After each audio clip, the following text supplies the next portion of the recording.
After more than half a century, the ice noble Nestrian snow leopard family finally had an heir to their power, the eldest daughter, Lena Nestrian. Tragically, she fell in love with a member of their sworn enemies, the Carthage Astrian family. Defying her family's vehement disapproval, she chose love, a decision that culminated in heartbreak when she gave birth to her first child. Somewhere, a man racked his brain, lost in thought, when a servant stammered, "Master, the child." The newborn, a mixed-blood baby girl cradled in someone's arms, showed no sign of inheriting any powers. 7 years passed. The child, now 7 years old, still exhibited no trace of the abilities that typically manifested by the age of 1. Such a case was unprecedented. This little girl before me is useless. It's only fitting she's confined to darkness. These were the words of Chandler Nestrian, the family patriarch, speaking of his granddaughter. Branded a disgrace to the family, she was locked away in the basement. Even there, Chandler's scorn and the family's indifference continued unabated. It was a harsh existence for a child to endure. Yet Thiel, with her small frame, fought against the cruelty. She was one of the few survivors. Back in the present, a voice roared, "You dare steal the bread I was going to throw away." He hurled the bread at Thiel, cursing, "You pathetic wretch." Terror seized her. Starving, she apologized profusely. Before she could finish, the old man grabbed her shirt and dragged her away. "How dare you talk back to me?" Even as she cried out, "Grandfather," he hauled her towards the balcony. "Have I been too lenient with you? Is that why you dare defy me?" He flung Thiel over the railing, her body hitting the bars with a sickening thud. Ignoring her screams, he replied coldly, "You should be ashamed of yourself." The biting cold outside was punctuated by the little girl's frantic knocking and "Please, please let me in. I am sorry. Grandfather, please." Suddenly, a woman opened the door and stepped into the room. Seeing Thiel outside, she clicked her tongue in annoyance. "Child, what are you doing out there? Will you stop that racket?" It was Cornelian Nestrian, the current heir to the Nestrian family. Thiel immediately cried out, "Aunt." Cornelian's face hardened. "Who are you calling Aunt? How dare you?" Despair washed over the little girl as she realized she would receive no help from her aunt. Ignoring Thiel, Cornelian turned to the old man. "I heard you're going for a fitting with Rowan today. Is that right? She must be waiting." He sighed. "That half-breed girl is wasting my time. For Rowan's sake, we'll leave early." As if on cue, Rowan, dressed in finery, appeared, calling out, "Grandfather." His face lit up. "I was just coming to see you." She beamed. "Rather than wait, I came to you. Let's go together." Rowan Nestrian was Cornelian's daughter. He scooped his beloved granddaughter into his arms. "All right, let's go. You seem excited." In stark contrast to the warmth inside, Thiel continued to suffer in the freezing cold. "Aunt Cornelian, please let me in." "It's cold," Thiel pleaded. Cornelian paused, turning to see Thiel, shivering and begging for entry. But there was no pity in her eyes, only a cruel satisfaction. "A snow leopard afraid of the cold. How amusing. It's because of that Black Panther blood in you, isn't it? How dare you be so insolent, just like your mother?" With that, Cornelian turned and walked away in disgust, abandoning the small girl. As Cornelian heartlessly closed the door, Thiel felt all hope drain away. The cold was unbearable. She huddled in a corner. Their insults echoed in her mind. Useless, born only because of Lena's death, no powers from birth. Someone like you will never be loved. She thought, if Mother were still here, would things be different? The little girl wondered where she belonged. Was there truly no place for her? The laughter she heard, the warmth of family, the comfort she longed to experience. Thiel, even if just once, wanted to feel it. Then, startled by a sound, she awoke from her faint. The sound of shattering glass. Looking at her surroundings, she was utterly bewildered. Wait, just now this is the attic. Shouldn't this be the balcony? Suddenly, she felt a sharp pain in her hand. "I felt pain just now, so this isn't a dream." She looked at herself in the mirror, astonished. It was as if the moment Rowan had shoved her down the stairs was happening all over again, as vivid as yesterday. But that happened a month ago. Could I have gone back in time? How? Before she could finish her thought, something flashed across her hand. Then it vanished. Thiel, seeing this, couldn't understand what had happened. Did I imagine it? Something just flickered across my hand. "I'll think about that later," Thiel muttered, shaking her head. "Now's not the time to panic. If I really have gone back in time, I have to find a way to escape from here." If she stayed, she knew she'd be in danger. But even if she left, she had nowhere to go. If I go outside, I'll freeze to death. I wish someone could help me. Looking at her golden eyes, she remembered the Carthage Astrian family, known for their golden eyes. A sudden realization struck her. My father's family, maybe they'll take me in. A commotion outside interrupted her thoughts. It was loud. She could hear voices. Take it to the drawing room. We need to get this place ready for the party. Suddenly, she remembered. This was the time Rowan was to be a guest of honor. For important guests, all girls of the prince's age were invited as the princess's guests. The royal family had sent a letter directly to the Nestrian family, inviting Rowan. The entire household must be busy preparing to receive their guests. Thiel felt this was her chance. Everyone would be preoccupied with helping Rowan get close to the prince, from her grandfather to the servants. While the guests arrive, I'll escape this place. She crawled to some leftover food, grabbed a piece of bread, and smiled to herself. Good thing there's some bread left. I can hide it under my clothes and take it with me. But suddenly, a rat seemed intent on stealing her bread. Seeing this, she snatched it back, exclaiming, "No, I really need that. Get away." Then Thiel suddenly jumped. A white light flashed, transforming her into a small snow leopard cub. The rat, startled and terrified, scurried away. Feeling cold, Thiel, now a leopard cub, crawled into a blanket and lay down. I can hide here until the guests arrive. I need to conserve my energy. She thought of her father. But if what they said is true, if father hates me, she recalled her grandfather's words. It's all your fault. If the Carthage Astrian leader sees you, you'll surely lose your head. That family is full of hate. Thiel continued to ponder. If that's true, maybe it's because mother died giving birth to me, and now I, the one who lived, have to endure all the criticism and rejection. The more she thought, the sadder she became. But I have nowhere else to go except to the Carthage Astrians. If I promise to be quiet, will they accept me? She buried her head in the blanket, thinking bleakly, I'll eat very little, live quietly. I can survive on a piece of bread for 2 days. 2 days later, the door slowly creaked open. The little girl cautiously peeked her head out to observe. It looked clear. Everyone seemed to have gone to bed. As she crept along, she thought, since everyone was busy all day preparing for the royal guests, they won't be up early. First, Thiel had to go to her grandfather's study to get some necessities. She planned to use these to persuade the driver to take her to the Carthage Astrian family. She reached her grandfather's door and cautiously looked around. Sure enough, it was unlocked. Because Logan often visited, he didn't lock his door. Thiel approached the cabinet and opened it. Inside, she found a multitude of items, including a substantial amount of gold coins. She wondered if it would be enough for the fair. Suddenly, her eyes landed on something familiar. Surprise flickered across Thiel's face as she saw a snow leopard necklace. Curiosity piqued. She picked it up and examined it closely. Mother's face. She whispered, her voice catching in her throat. The necklace grandfather always kept hidden. Holding the image of her mother's face in her hand, she stood speechless, tears welling in her eyes. She decided to take it with her. She wasn't coming back, and she didn't want to forget her mother's face. Thiel tiptoed carefully, relieved that no one seemed to have woken up yet. Now, if she could just make it outside. Suddenly, a voice called out, "Rowan." Thiel froze, her heart leaping in her throat. It was Rowan's nanny, Jira, stumbling sleepily out of her room. "Miss Rowan, you shouldn't be wandering around at this hour." Jira's eyes widened in sudden realization as she saw it wasn't her young mistress. Thiel knew she'd been discovered. Fear gripped Thiel. Jira, her face hardening with anger, shouted, "How dare you? Get back to your room at once." Sensing danger, the small girl bolted. Jira's cries have come back here, you little wretch. Echoing after her, Thiel ran as fast as her legs could carry her, her breath coming in ragged gasps. She didn't know where to go. It felt like everyone had discovered her escape. More shouts erupted behind her. There she is. Catch her. Panic seized Thiel. Surrounded, she desperately pushed onward, fleeing for her life. After a while, unable to catch the fleeting girl, her pursuers stopped, staring at the place where Thiel had disappeared. "That's the guest wing," one said. "It'll be a problem if we cause a disturbance there." Defeated, they turned and headed off to report to their superior. Thiel ran until she could barely breathe.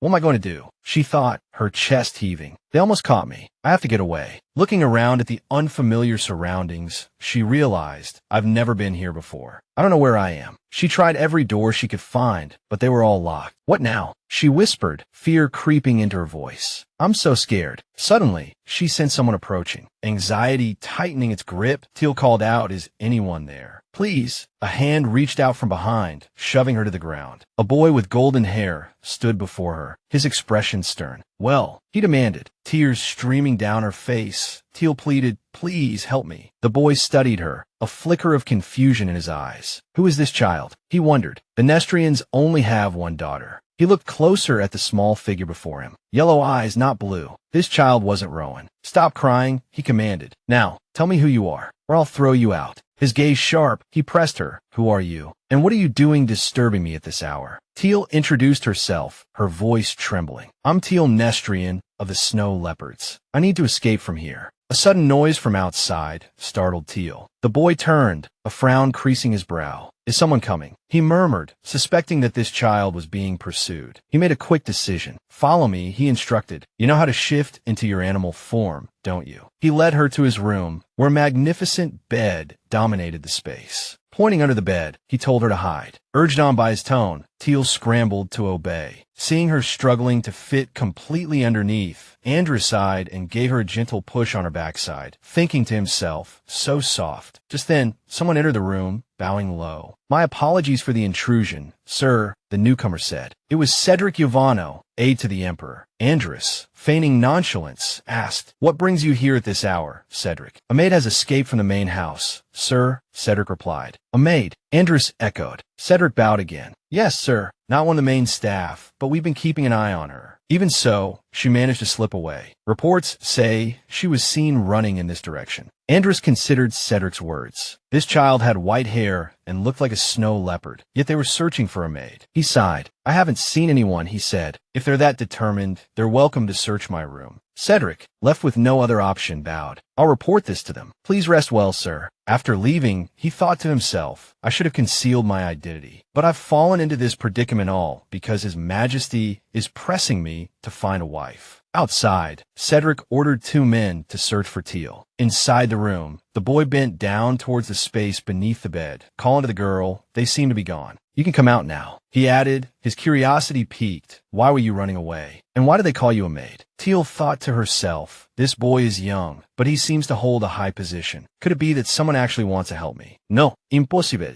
Who would genuinely help me? A little while later, back in the room, the girl, having resumed her human form, sat down to talk. I've been locked away since birth. Thiel clutched the bag in her hands tightly. My grandfather believes I'm a curse on the family. I was born without any abilities, my very existence insignificant. After listening to her plight, he said, you escaped during the commotion in the main house, didn't you? She replied, yes. Then he asked, so what do you plan to do after you escape from here? She looked at the bag. I have some money. I'll take a carriage to the Astrian family. He looked at the girl, a little confused. What are you going to do there? You're a snow leopard. She paused, a flicker of recollection in her eyes. Oh, my father wasn't a snow leopard, was he? Suddenly, it clicked for him. He understood now, looking at her amber eyes. How did I not notice sooner? His continued stare made her uneasy, unsure of what was going through his mind. He knew what she was planning. Rubbing his head, he said, but with that little money, you won't even make it out of Nestrian territory. Thiel gasped, covering her mouth with her hand, then collapsed to her knees. I thought it would be enough. What am I going to do? I don't have any more money. Seeing her like this, pity stirred within him. I'll take you to the Astrians, he promised. Thiel's face lit up at his words. Really? Are you serious? He replied, of course. Well, her expression became radiant. Thank you so much. I promise I'll repay this kindness. At her earnest gratitude, he simply sighed. Don't worry about it. But even so, to her, he was her benefactor. Then, shyly, she asked, but how can I contact you? Could you tell me your name? He answered, Andrus Krassion. Just call me Ian. Having learned his name, the girl repeated it over and over in her mind. As if afraid she might forget, he turned his head and said, get some rest now. If you can't get up tomorrow, I'm not taking you.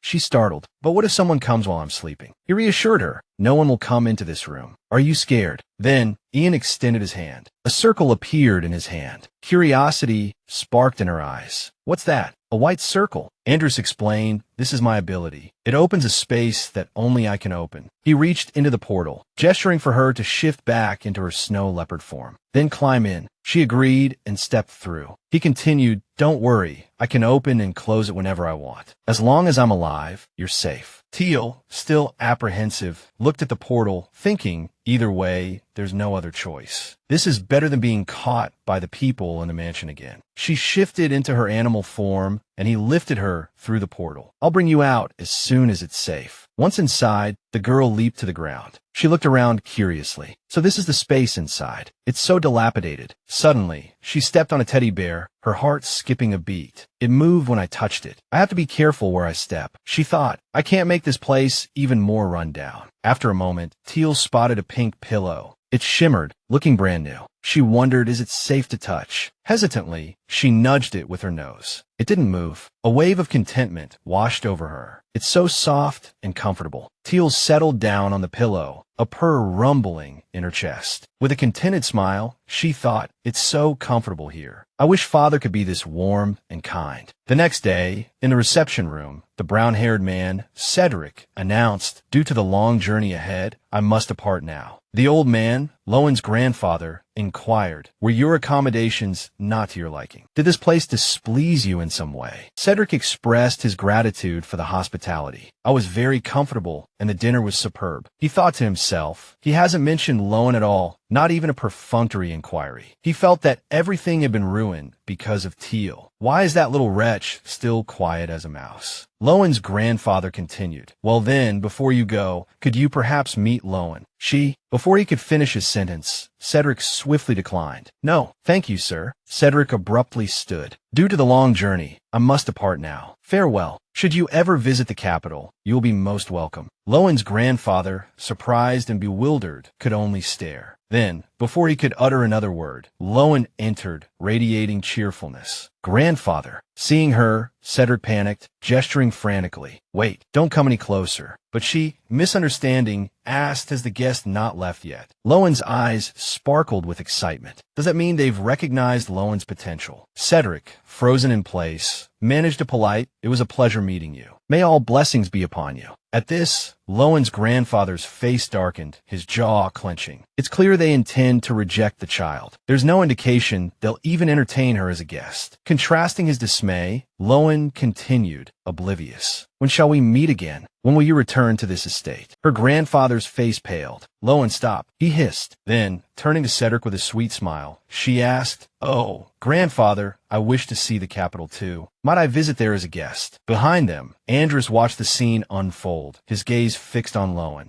Uncomfortable, Cedric ignored Lowen's pleas. I must be going now. As Lowen continued to beg to be taken along, they coldly turned and left. Seething, her grandfather thought, it's all because of that half-breed. A month of preparations ruined. If I ever get my hands on that little brat, I won't spare her. The scene changed. He was seeing his guests off, offering a few parting blessings upon the Nestrian family. He continued, speaking even as they stood outside, but Andrus ignored him completely. He slammed the carriage door shut, utterly indifferent to the older man's words. Left standing speechless, the grandfather muttered, what an insolent servant. Inside the carriage, Andrus ripped off his hat in disgust. Why so much pointless chatter? I don't understand. Cedric sighed. Regardless, you shouldn't have behaved that way. That was the head of the Nestrian family. Andrus replied with a sigh. This is precisely why I detest the idea of marrying any of these children. The carriage rolled onward. Cedric spoke, his voice laced with concern. Master Andrus, with all due respect, I understand the reason for your visit here. It's crucial that you find a partner and imprint soon. Your magic is too potent to be contained within such a young body. To prevent future tragedy, this power must be shared with a partner, and the family will bear this responsibility. It falls to the princess to observe all circumstances and make the decision. The thought bored Andrus. Cedric continued, in any case, the patriarch seemed troubled. I wonder what happened. At this, Andrus suddenly remembered something. Oh, right. Cedric looked at him puzzled. Andrus opened a portal, and Thiel, still dozing, was pulled through. Cedric stared, dumbfounded by the strange sight. He removed his spectacles, wiped them, and looked again. Am I dreaming? Across from him, Andrus addressed Thiel. How can you be so fearless? Still sleeping. Then, his tone turning serious, he declared, we're going to the Astrian family. Cedric, sweating slightly, asked in bewilderment the Astrians. But we have no connections there. Andrus replied, "We need to take this child to them. Go and tell them." Andrus instructed. That a light appeared. Thiel shifted back to human form and introduced herself. She said, "My name is Thiel Nestrian, and I've come to the Astrians to see my father." Cedric, bewildered, echoed, "Father." Andrus mused. Look at the child's eyes. Seeing the amber eyes, so characteristic of the Black Panther clan, yet set within the frame of a snow leopard, a sudden realization dawned on him. Could it be those two families? Cedric's memory flashed back to the story of Lena Nestrian and Karthus Astrian. They had defied the deep-seated animosity between their families, married, and given birth to twins, a testament to their love. However, during the birth of their third child, Lena had vanished. Shortly after, the Nestrian family announced her death. The Astrian family, without Lena's body, held a funeral rite, remaining ignorant of the third child's fate. Cedric snapped back to the present, a chilling thought gripping him. "Sir," he began, his mind racing, could this be the child everyone believed to be dead? Seeing Cedric's understanding, Andrus said curtly, "Go quickly. There's somewhere I need to be." 3 days later, at the Astrian estate, a voice announced, "Greetings, Prince Andrus." Pardon, the Astrian family's steward, bowed deeply. "Blessings upon you." Andrus expressed his desire to see the head of the Astrian family, but the steward informed him that he was away. "Is there something I can assist you with?" He replied, "Yes, I need to see him immediately." Cedric opened the carriage door and extended a hand to the small girl inside. "Come," he said gently. "Let's get down." Thiel, awkwardly, stepped lightly from the carriage. Pardon's eyes widened in shock. "No," he exclaimed. Andrus, with a smile, gestured towards Thiel, now dressed in fine clothes. "I believe we have found the Astrian family's youngest daughter." Thiel, awestruck by the grandeur of the estate, thought to herself, "It's magnificent, twice the size of the Nestrian house. Living in a place like this, father must be a terrifying person. Should I even meet him?" Cedric and Andrus offered words of reassurance. "They will surely welcome you to Astra," Cedric said. Andrus added, "Indeed, this is a first meeting, and I haven't been able to prepare things more thoroughly." Thiel shook off the lingering memory of her grandfather's harsh words, clinging to Andrus's reassurance. "But a dress like a princess's, it really doesn't suit me, and father might hate me." She recalled the journey that brought her here, the beautiful clothes, the warmth, all things she had never imagined. Lying down, she held Andrus's hand, the feeling strangely comforting. Looking at his face, she thought silently, "Cedric, will we ever meet again?" Inside the guest room, Andrus asked curiously, "Why are you standing there?" "Sit down." Thiel replied awkwardly, "I can stand." He wouldn't accept this, however, and scooped the girl up, placing her on a chair, causing her to gasp in surprise. "Everyone else is sitting," he explained. "It would be strange if you remained standing like that." Hearing this, she felt confused, thinking to herself, "Is that so?" A maid then wheeled in a large cart laden with tempting food. Thiel reached out instinctively, then stopped herself, startled. "So much food?" Andrus thought to himself, "You refused all the food I offered you on the journey, accepting only bread." He sighed. "Eat," he said. "This is all for you." She hesitated, unsure. "But isn't this too impolite?" Seeing her hesitation, he simply placed a piece of cake into her mouth. Thiel's eyes lit up with delight. "Is it good?" Andrus asked. "Very good," she replied. Outside, unnoticed, someone approached. A voice suddenly broke the silence. "Marquis Celeste Cathy." Karthus entered unexpectedly, his expression serious. Both Andrus and Thiel looked up in surprise. Thiel's mind raced. "Is he my father? What should I do? Should I greet him?" She remembered her grandfather's cruel words. "You clueless fool. And that arrogant man, you share his blood. You're just as wretched as he is. If he sees you, he'll want to kill you for sure." The thought sent a shiver of fear through her. Karthus approached, but Thiel kept her head down, afraid to speak. Suddenly, he spoke first, his voice soft. "Daughter." He narrowed his eyes, looking down at her, his lips pressed together. Then he moved. Thiel still didn't dare look directly at him, her thoughts racing. Is he angry? What should I do? Does my very existence bother him? Her hands clenched tightly together as she tried to reassure herself. "Sir Ian and Cedric will help me. I can't give up now. I have to do something." Thiel murmured to herself for a long time, but the words wouldn't come. Suddenly, she pulled out the necklace hidden in her bag and held it out to him. "My mother was Lena Nestrian," she declared. He took the necklace, his voice a low whisper as he read the name engraved upon it. "Lena." Thiel waited anxiously for her father's reaction.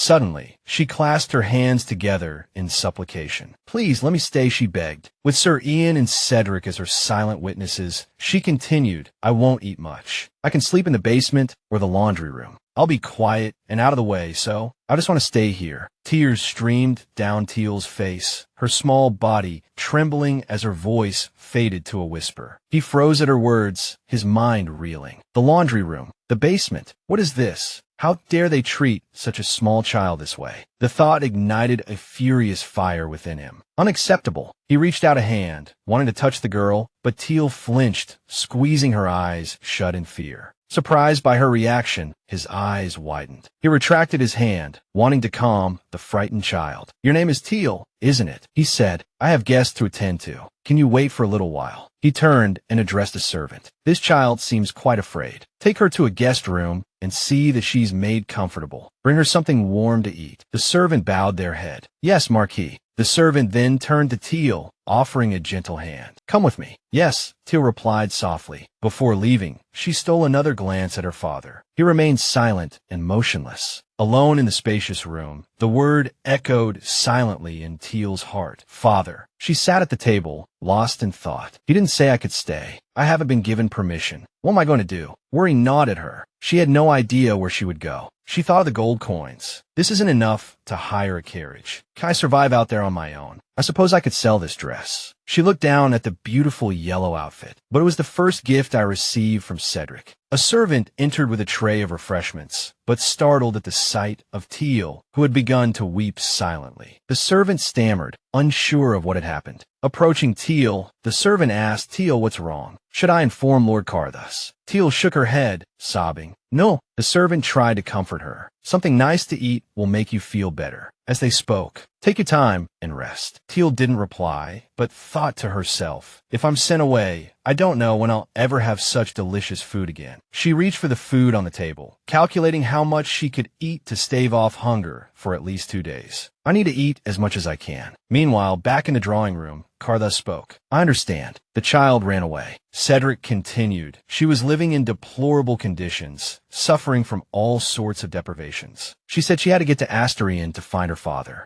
Carthus lowered his head, consumed by shame, a shame far greater than that of a father unable to find his own child. Seeing how frightened and exhausted she was, he wondered, what kind of life has she been living at Nestrian? Cedric added, the child remained huddled and withdrawn throughout the entire journey, even refusing the food we offered her. Andrus, too, had seen the marks and bruises on the child. At Nestrian, they even called her a servant girl. Carthus felt a pang of anguish at these words. What has this child endured? He reflected that the snow leopards of Nestrian and the black panthers of Asterion, the two most powerful families of the leopard clans, were meant to be united through the next generation. Yet, after 6 generations of Asturian rule, the power of Nestrian seemed to have waned, now holding only the title of duke. Under these circumstances, Lena, born into the snow leopard clan, had been their last hope for resurgence, and a beacon of hope for the Asturian family as well. However, she had refused to take over her family, choosing instead to become Carthus's wife. Meanwhile, Cornelia, who should have been the clan leader, lacked the strength and ability to assume that position. In this situation, the next heir would undoubtedly be an Asturian. Carthus pondered, thinking about how they had taken in Lena Nestrian's child, raising her with the hope that she would inherit Lena's power, exploiting a poor child for the family's ambitions. Suddenly, a maid rushed in, her voice frantic. Marquis Carthus, the girl that the guests brought. Jolted from his thoughts, he demanded what happened to the child? Carthus moved with lightning speed, following the maid to the door. He flung it open, calling out for Thiel. Chaos reigned within. "What's going on?" he asked. Thiel trembled in the maid's arms, murmuring, I'm sorry, I did it again." Then she fainted. Rhea cried out in alarm. Taking charge, Carthus ordered, "Change the child into comfortable clothes and let her rest. Summon the physician." A maid acknowledged, "Yes, sir," and carried Thiel past him. Carthus watched, his heart aching, unable to speak. Inside the bedroom, Thiel lay on the bed as 2 voices conversed. "What happened?" one asked. "She ate very quickly and then vomited. It seems her stomach couldn't handle so much food at once." The maid added thoughtfully, Even in the guest room, she seemed anxious, always on guard. She's had that expression ever since she arrived. Cardas seemed to understand. He turned to Cade. How is the child? Adjusting his spectacles, the physician, Cade, replied, she's severely malnourished. Her growth stunted compared to others her age. She appears to be sleep-deprived, so it's not surprising she collapsed. There's nothing to worry about. Hearing this, Cardas sighed softly, stroking the blanket. Thank goodness. He sat in a chair by the bedside, thinking to himself, I haven't told her she can stay yet. If this child wants anything, I'll give it to her, no matter what. From now on, there's no need to worry. This is your home. He looked at her tenderly. I should tell her. Cedric, standing nearby, suggested, should we prepare a certificate then, based on blood relation? Cardas replied, I'll take care of it. We need proof of parentage to place the child under the Astrian family's protection. With that, he quickly fetched scissors, snipped a lock of Thiel's hair, and handed it to the steward. Take this hair and prepare the documents. I've already submitted my own sample. The steward understood and went to carry out the task. Having done this, Cardas sat back down, stroking Thiel's hair. I believed I would find her one day, so I sent my hair sample to the tower. I'm glad I didn't give up hope. Then he stood. Perhaps we should leave now, shouldn't we? The child will wake up. Cedric turned to Andrus. We should return to the palace. Our schedule has been slightly delayed. Andrus seemed a little disappointed. I wanted to say goodbye. Looking at Thiel sleeping peacefully, he whispered, until next time. Outside the estate, dusk was approaching. A man approached anxiously, calling out, Cardas, where's the child? Where is she? This man was Alpheus of Alt Asturian, the Duke of Asturian, the Leopard clan chief, and the head of the Astrian family, a man burdened with leadership, the solid pillar of his clan. The steward, seeing him, said, ah, yes. He'd forgotten the current situation. Sir, he reminded Alpheus, you have a dinner appointment with the Marquis. Ignoring the mention of dinner, Alpheus pressed, my niece, the child I thought was dead, has returned. He turned to his son urgently. Where is she? Are you certain she's Lena's child? Seeing his father's eagerness, Cardas reassured him, I've already arranged for a paternity test, but it's almost certain, father. She's a snow leopard, with the amber eyes of a black leopard, hidden by the Nestrians. But Alpheus insisted, I must see the child at once. Cardas held out a hand to stop his father. She's asleep in Olivia's usual room. But in the end, he couldn't stop his father. He could only remind him to be quiet when entering the room. Alpheus slipped inside. All right, I understand, truly. He looked at Thiel, sleeping soundly in the bed. Little one, he thought, tenderness filling his eyes. Gazing at the small child, he mused, I never thought you would come into this world. I finally get to meet you. After a moment, he quietly left the room.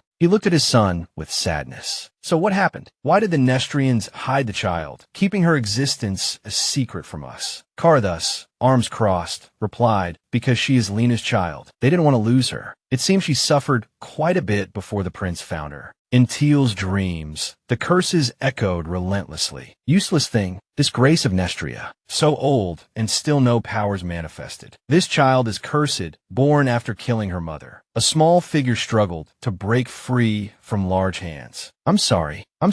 Please don't hate me. Please. Suddenly, Thiel jolted awake from a nightmare. Looking around the unfamiliar room, she felt confused. The ceiling was strange. She sat up in bed. That's right, I'm with the Astorians. Even if I cause trouble, I'm allowed to sleep in a bed. I won't be thrown out, right? The little girl looked towards the door, puzzled. Voices continued, talking about something to do with a body. A little worried, Thiel crept closer, thinking whose voices are those. As she drew nearer, the words became clearer, filling her with fear. That's right, that rat should have been killed a long time ago. The girl nearly fainted at those words. Killed? What should I do? That sounds like my grandfather's voice. The maids didn't know who I was. That's why they were nice to me. Remembering her father's frightening face, she thought, everyone in this house hates me. If I don't escape, I'll die. Night fell. Tonight, Thiel shifted back into her small snow leopard form. Quietly, she opened the door and looked around. Everyone must be asleep. I have to get out of here now. Lost in thought, she wandered through the main house. I don't want to die, she thought anxiously. In the early evening, Cardas, intending to check on Thiel, suddenly realized something was wrong. He anxiously called for a maid. What happened? The child is gone. We lost track of her during the shift change. We've mobilized everyone to search for her. He conjured a flame in his hand. Remember, don't frighten the child. He flung the flame forward. Salamander, find the child. The child is a snow leopard with amber eyes. He pressed his lips together. Where could she have gone? He frowned, his expression determined. I haven't done anything for you yet. This time, I must explain everything to her clearly. Reaching a storage room, the salamander reported, found the child. She's below. The child is crying. The white-haired child is crying. Hearing this, he picked up a lantern and walked over. Thiel sat huddled in a corner, sobbing. Don't kill me, sir, she trembled. I'll go back to Nestria. I was wrong. Please save me. I'm sorry. Karthus, standing behind her, heard her words and spoke with sadness. Come here. But Thiel's next words startled him. His eyes widened. I don't have any special abilities. He looked away sadly, then replied gently, You don't need any special abilities. You just need to stay here. Come here. But as she saw him approach, fear drained the color from her face. Suddenly, she screamed, stopping him in his tracks. Seeing this, he said to her helplessly, You'd, and no matter what happens, or something like this happens. Terrified, Thiel continued to murmur,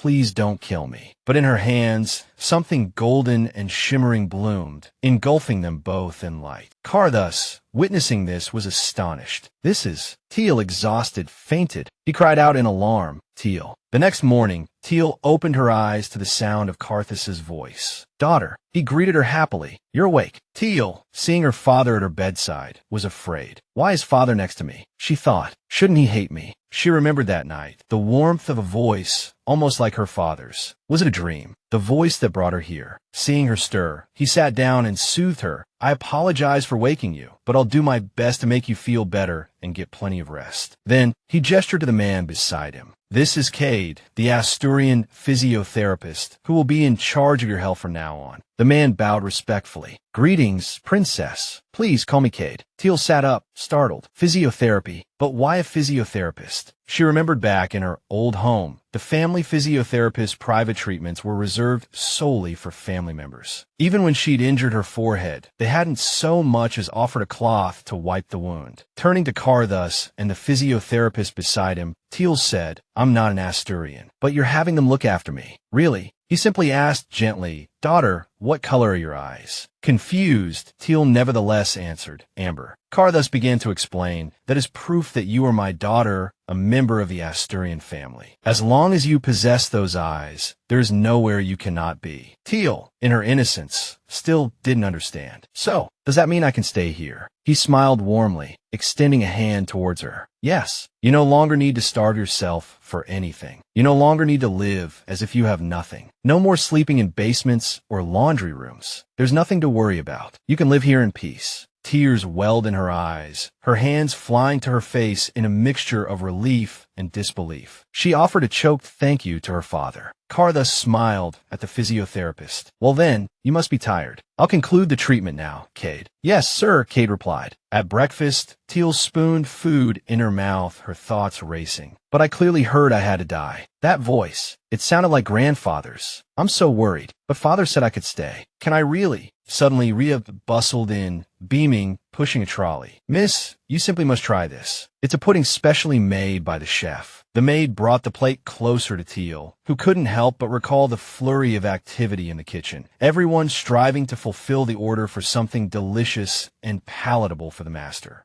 She stammered. Rhea scooped up a spoonful and held it out to Thiel. Just a sniff will make you feel better. Now try it. Obediently, Thiel took a bite, her eyes widening. I've never tasted anything so delicious, she exclaimed. Rhea beamed. Hesitantly, Thiel asked Rhea, but can I really stay here? The maid's voice was warm. Yes, eat plenty of delicious food, do many things you enjoy. You will live happily in this mansion. Thiel's eyes sparkled. Then, can I stay with you? She asked Rhea, a warm and gentle sister. I want to stay with her, she thought. The maid was charmed. Oh my goodness. Then, with a cheerful air, she introduced herself. My name is Rhea, she told Thiel. I'll be staying to attend to you until your personal maid is decided. Thiel's eyes lit up. Then, until then, can we decide beforehand? Rhea winked, raising a finger to her lips. Hey, this is a secret, but I've already been chosen as your personal maid. Astonished, Thiel could hardly believe it. Really? She asked again. Rhea smiled. Yes, so don't worry. From now on, I'll always be by your side. Overcome with joy, Thiel brought her hands to her cheeks. A wave of happiness washed over her. Rhea continued, also, your room will be ready soon, so please stay in this less than comfortable room for the time being. We'll decorate a beautiful room for you. Thiel listened, nodding, a secret thought blossoming in her mind. This room is already comfortable and beautiful. Will I really be treated even better? In another part of the mansion, a voice echoed. So, Father, what did you want to say? You let me rest, but you won't let me see my granddaughter. I'm worried, you know. Carthus, resting his head on his hand, replied to his father, Alpheus, you've already seen her. But Alpheus, pouting his lips, grumbled back, but I want to hear her voice too. After we found that child in the basement, you saw her, didn't you? You even spoke to my granddaughter. Carthus, his hand now supporting his chin, said gravely, regardless, there's a significant matter to discuss. Hearing this, his father, Alpheus, asked seriously, is there something wrong with the child? Carthus answered yes. Carthus continued, the child possesses a special ability. Alpheus, startled, pressed him an ability. I've never heard of such an ability. Carthus replied, indeed. But in truth, the child's ability is not the ice of the snow leopard or the fire of the Black Panther, but the power of light. Hearing this, Alpheus asked in a frightened voice, what? The power of light. Truly, did you really see it with your own eyes? Carthus, recalling that night, answered, yes, I saw it clearly. Alpheus was stunned, his face paling as he brought a hand to his forehead. Impossible, the power of light. So, the legends are true. The long-deceased emperor left behind a legend, 2 prophecies, about the one who would wield the power of light. The child blessed by the gods, possessing the will of light, will bring dawn to the eternally dark kingdom, dispel the everlasting darkness, and bring balance between light and shadow. He continued, slightly embarrassed. Now, even though the legend is ancient, no one believed the power of light truly existed. A legend is just a legend, after all. Alpheus added, and even now, Father, I still can't believe this light power business. If this is true, the royal family and the tower will surely try to seize the child. This child will become a legend, powerful enough to shake the empire. Carthus, seeing through his father's complex thoughts, said, don't worry, Father. Whether it's the royal family or the tower, if they try to take Thiel, they will become enemies of the Astorians. Alpheus, still unable to shake his worry, frowned. Perhaps you're right, but that's not my only concern. Can we, the Leopard clan, conceal this child who possesses the legendary power of light? A legend that could be said to surpass both Nestria and Astoria, a clan destined for success. Astoria and Nestria will regain their true power and glorious honor. He walked to the door and looked outside. True power, provided that child can escape the Astorian curse. Carthus, looking at his father, said, a legend is just a legend. Thiel is just a human daughter we've found. Carthus didn't want to force anything onto the child. Hearing this, Alpheus nodded in agreement. You're right. That's what's most important. A week later, during a meal, Carthus asked Thiel curiously, so, is there anything that makes you uncomfortable? The girl replied, no, but she was sitting perched to one side of her chair, which gave Carthus pause. He then stood up, approached the girl, and asked, why don't you sit closer? Thiel answered, this is fine. But Carthus suddenly scooped her up, startling Thiel. He didn't do anything else, however, but simply placed Thiel in the center of the chair. Satisfied, he sat back down. How's that? Much more comfortable now, isn't it? Seeing this, Thiel was momentarily stunned, then quickly recovered, answering, yes. Seeing his daughter smile, Carthus thought to himself, just a simple touch, and she smiles. Carthus narrowed his eyes, thinking, just a small act of kindness, and this child has let down some of her guard. After they stole you from me, just how many moments of happiness did they steal? Moments I could have given you. He set down his teacup and said, do you remember using the power of light in the basement the day you came here? Hearing this, Thiel looked puzzled. Light?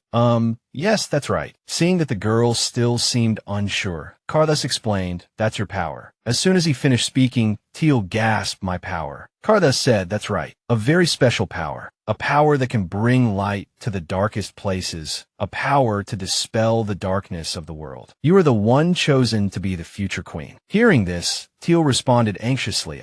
She thought this can't be true. Just days ago, I was a useless half-blood, unable to wield true power, that special kind of power. But Carthus had no reason to lie. Snapping out of her reverie, she called out, Father. He was lifting his teacup, and with a smile, replied, A blush warmed the girl's cheeks. So with this power, I can help Astoria. At her words, Carthus's eyes widened in surprise. Setting down his teacup, he rose to his feet. My love, you're under no obligation to help this place. Even without this power, you are still my beloved daughter, a cherished member of this family. He looked at her, a thought flickering through his mind. My Thiel, so full of heart. Wiping away a tear, Thiel continued, but grandfather said, as a child of the family, I need to carry on the legacy. He smiled gently, sitting beside her. What a shameful family it would be if it needed a child's help. Thiel, a child needn't worry about such things. You only need to do what makes you happy. I only wanted you to know about your power, not to place any expectations upon you. He stroked her hair. Thanks to it, he reminded her, your only duties are to eat well, play well, and live well. Remember that. His words astonished her. To eat and sleep, those are my duties. A delighted laugh bubbled up. Yes, father, she replied. Meanwhile, in the Nestrian mansion, Alpheus slammed his fist on the table in a fury. You haven't found the child yet. It's been a week, and you still haven't found her. He roared at the knight. Search every corner of the mansion immediately. If that child has left, she can't have gone far. Yes, sir, the knight responded respectfully. Alpheus frowned, gazing out the window. Impossible. That little wretch couldn't survive in this freezing weather. His eyes fell on the massive snowdrifts outside. If she went into the mountains, she'd be dead by now. But was there still a chance that the Asturians had found her? After a moment of contemplation, he turned,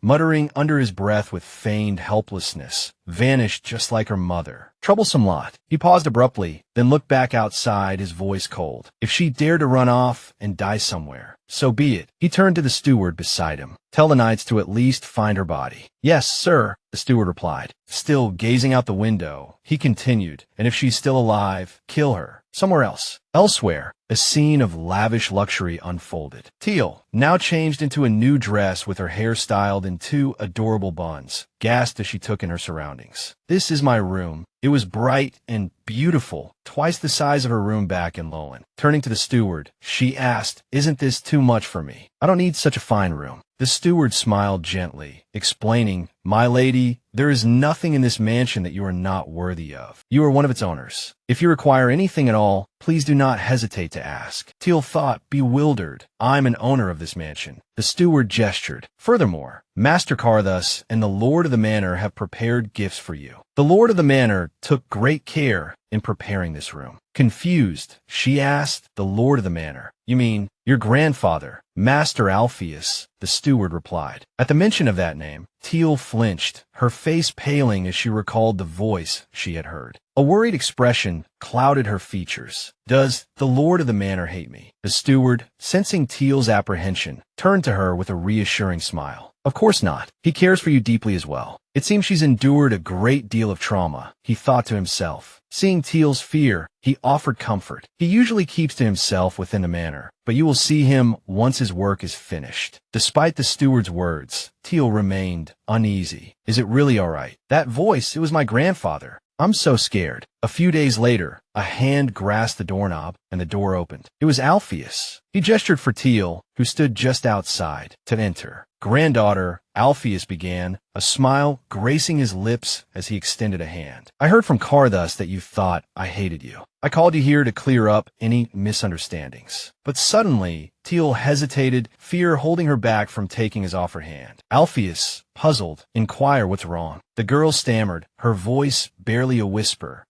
Before you said K-kill. Confusion clouded Alpheus's features. Kill? Kill what? He wondered. Then, a jolt of panic shot through him, draining the color from his face. Wait, he thought, aghast. Could this child have overheard me talking about killing Xander? Realizing he had frightened the girl, he quickly raised his hands in a placating gesture. It's a misunderstanding, he insisted. But Thiel, now sobbing, had retreated behind a bookshelf. The sight of her distress rooted him to the spot. After a moment, he said nothing, but instead knelt down on one knee. He then approached Thiel slowly, his voice gentle. Those words were meant for your grandfather, he explained. When I learned how poorly my angelic granddaughter had been treated, I lost control of my temper. I truly apologize for frightening you. Please forgive this old man. At his words, Thiel peeked out from behind the bookshelf, her sobs quieting. Really? She asked, her voice still trembling. Alpheus's tone was firm and reassuring. Of course, I missed you terribly. He placed the blame on Karthus. It's all Karthus's fault. He wouldn't let me see you. That's why this misunderstanding happened. He recalled his pleas to see his granddaughter. Each one met with refusal. No, Karthus had said. Alpheus had longed to share tea with his granddaughter, to shower her with gifts, to simply stroke her hair. But then the child mentioned having dinner with Karthus the previous evening. A pang of jealousy shot through him. At this, Thiel giggled, covering her mouth with her hand. Her laughter captivated him. Thiel clasped her hands together, expressing her gratitude for the beautiful room. "Thank you, grandfather," she said. Hearing her call him grandfather, Alpheus felt his heart melt. A warm flush crept up his cheeks as he placed a hand over his heart. "It's nothing," he murmured. "I have so many gifts for you, even special one-of-kind items." As he spoke, Rhea appeared, pushing a cart laden with gifts. He picked up a pink gift box and offered it to Thiel. "Here," he said, "this is for you." Thiel's mind raced. A gift for me. Could it be? She opened the box to reveal a cuddly black teddy bear with golden eyes, a soft panther plush. She noticed its eyes were the same color as her own. As she lifted the bear, her eyes sparkled with delight. Seeing her joy, he asked, "Do you like it?" Thiel's response was enthusiastic. "Yes, I love it, grandfather." His eyes crinkled at the corners as he beamed at her. "I'm so glad. Your brother loved Black Panther teddy bears when he was little too." The word brother caught Thiel off guard. Alpheus glanced at Rhea, a puzzled expression on his face. Has no one told her about Ferdy and Loudon yet? Rhea wiped a bead of sweat from her brow. "No, Master Alpheus. I believed such important information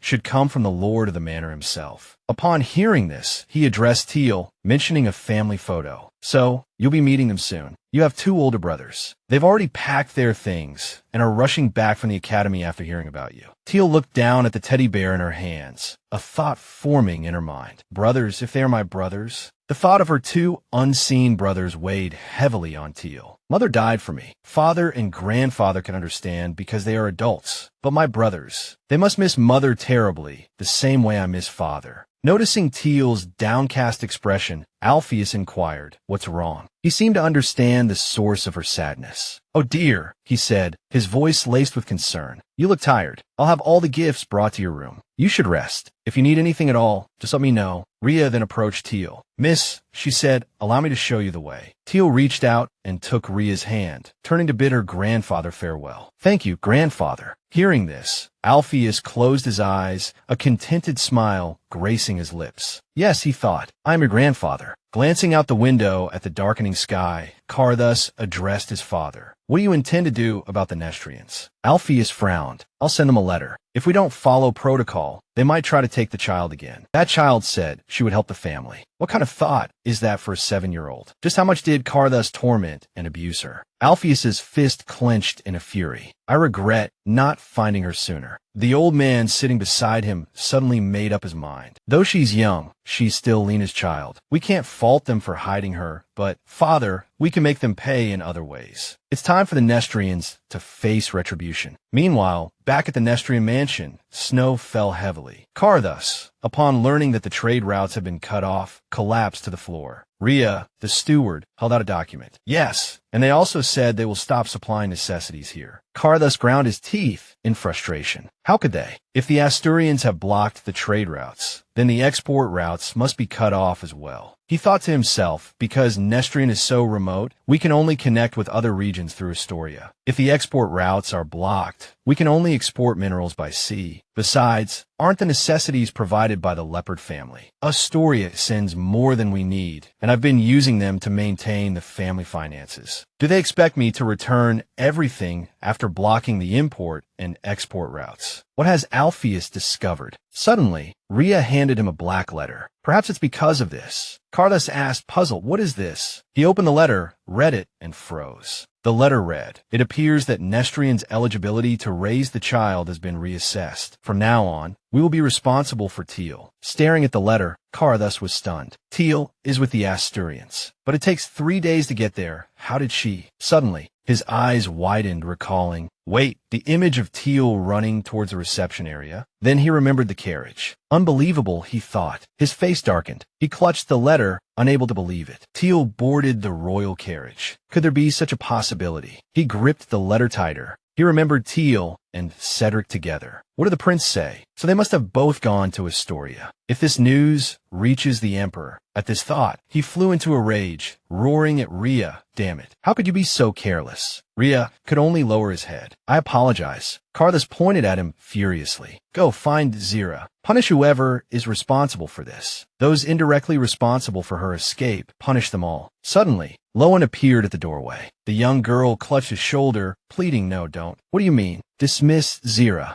Zira is my nanny. Karthus, worried that Lowen had overheard something, quickly tried to soothe her. Logan, I'll talk to you later. This is adult business. But Lowen ignored him, persisting, no, I won't let you. You can't take Zira away. No matter what happens, I won't agree. Now he was truly angry. He shouted in her face, I said we'll talk later. Startled into silence, the girl quickly composed herself, her body trembling, tears welling up. Grandfather yelled at me. She stammered through her tears, then ran away, leaving behind the words, I hate you, grandfather. Rhea called after her, but she didn't respond. Karthus rubbed his forehead in exasperation. Meanwhile, two orbs of light danced around Thiel's hands. Sitting on her bed, she gazed at the light she created, pondering, why can't it get any bigger? Logan must be so surprised right now. Then she remembered Logan's ability to create all sorts of ice. I can't do that, she thought wistfully. But Thiel shook her head, dismissing the thought. No, I can't waste this. Father said, I'm special. One day I'll be able to do it too. Suddenly, Rhea opened the door. My lady, dinner is ready. Thiel immediately jumped up. Oh, okay. Outside, Thiel was led to the dining table. This is the first time we're all eating together in the dining room, she thought to herself. It was also the day she met her two brothers. Karthus, seeing her standing there lost in thought, called out, come here, Thiel. She responded with a confused yes. Suddenly, she sat down, her gaze falling unintentionally on the person before her. The boy looked back at Thiel, and then he spoke first, hello. So, you my little sister. His name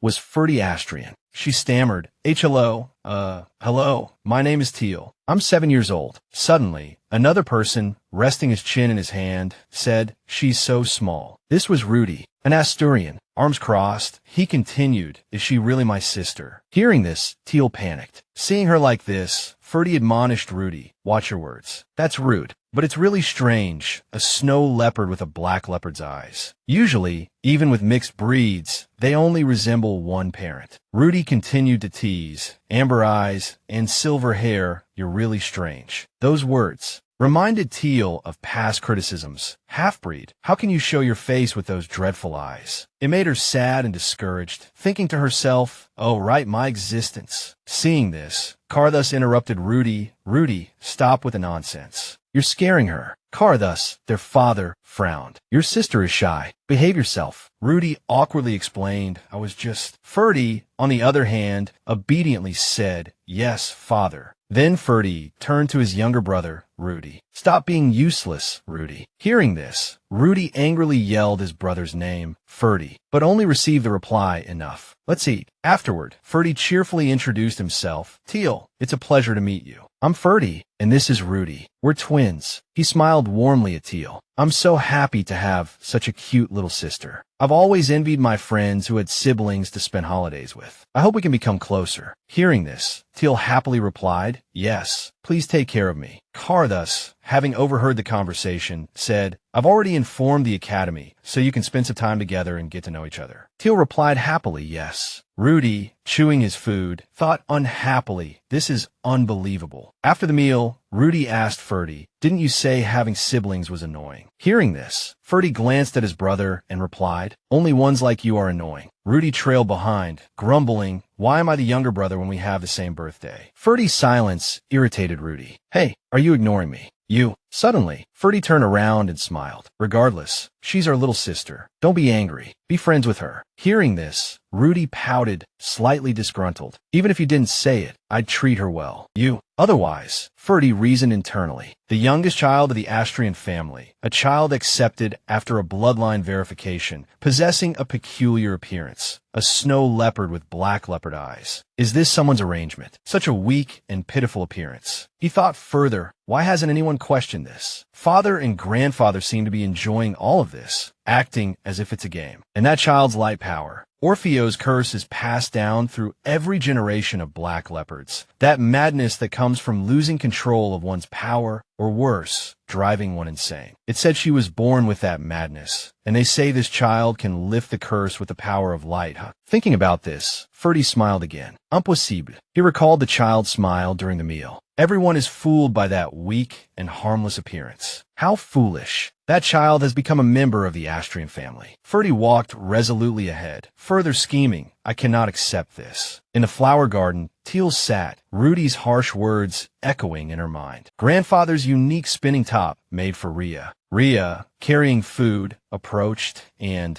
seeing Thiel's strange expression, gently asked, "What's wrong? Is something bothering you?" Thiel covered her mouth with her hand and coughed a few times, leaving Rhea slightly puzzled. Then she said, "No, it's nothing." Rhea replied, "Don't worry." Thiel, upon hearing this, said, "Please tell me. It's not that I'm uncomfortable, but my two brothers, why do they act that way?" Hidden behind a cluster of flowers were Rudy and Ferdy. They stared at the girl, pretending to be trees. Then, realizing they'd been spotted, they muttered to each other, discovered, we were hiding so well. It's your fault. You're too obvious. What should we do? Thiel narrated, "During this time, my two brothers have been following me everywhere. They even hid behind the hall door. I even saw them hiding behind the window just now." Rhea's face paled at these words, thinking the second-floor window. "Oh dear." Thiel continued, a hint of helplessness in her voice. "Did I do something wrong?" At this, Rhea explained to Thiel, "It's nothing. They must just be curious about their adorable little sister. But your father told them to stay away from you for the time being." Even so, Thiel remained apprehensive. Every time their eyes met Ferdy's gaze, she recalled encountering him in her room. Ferdy had looked at her with a strange expression and greeted her. At the time, Thiel felt like he was scrutinizing her, despite his initial friendliness. But his eyes, they were like he was examining something, as if I knew too much. Suddenly, a red-haired maid rushed over. "Excuse me." Seeing her, Rhea approached. "Oh my, is it true?" The maid pointed in a direction, replying, "Yes, he's here." The red-haired maid announced, "Miss, there's a guest in the mansion hall who wishes to see you." Thiel, puzzled, asked me, "Who is it?" The maid then delivered a surprising piece of news. "It's Prince Andrews, the one who brought you here." Hearing this, Thiel's eyes widened in astonishment, unable to believe her ears. "Ian, he's here to see me." Rhea's expression changed, worry etched on her face. "If you're not feeling well, I'll go and decline." But Thiel quickly responded, "No." She told Rhea, excitedly, "I want to see him. I haven't been able to thank him properly yet." Suddenly, a rustling sound came from the flower bushes, startling Thiel. She looked towards the noise. Rhea quickly asked him, "Are you all right? You two hiding behind the flowers?" A hand reached up, and then Ferdy and Rudy emerged, feigning nonchalance. Ferdy smoothly ran a hand through his hair and asked, "Andrews is visiting." "Really?" Rudy added sarcastically, seriously. "He usually doesn't let us near him, but he's come specifically to see our little sister." Ferdy agreed, exactly. Ferdy asked Rhea, "Are there any orders or something around here?" Hearing this, she became flustered. "Ferdy." But before she could react further, Rudy chimed in, "What if that guy does something to my adorable sister?" Rhea, bombarded with one surprise after another, said worriedly, "It's rude to call him that guy." Then, Ferdy approached his little sister. "Thiel is too young to receive royalty, even if he has been properly introduced. It will be better to send him back, with the family seeing him off, wouldn't it? Right, Thiel?" The girl, not understanding the implications, innocently replied, "Oh yes." In the distance, Andrews, having overheard the conversation, raised his voice. That guy you're talking about. I don't intend to hear any slander the moment I set foot here, do I?" Hearing the familiar voice, Thiel instinctively turned towards the sound. That voice, could it be Ian? He had arrived. Andrews, dressed in magnificent attire, appeared coolly. Ferdy immediately stepped forward to greet him. "Oh my, your highness, you've arrived without any notice. What brings you here?" Andrews ignored him, arrogantly crossing his arms. "My servants reported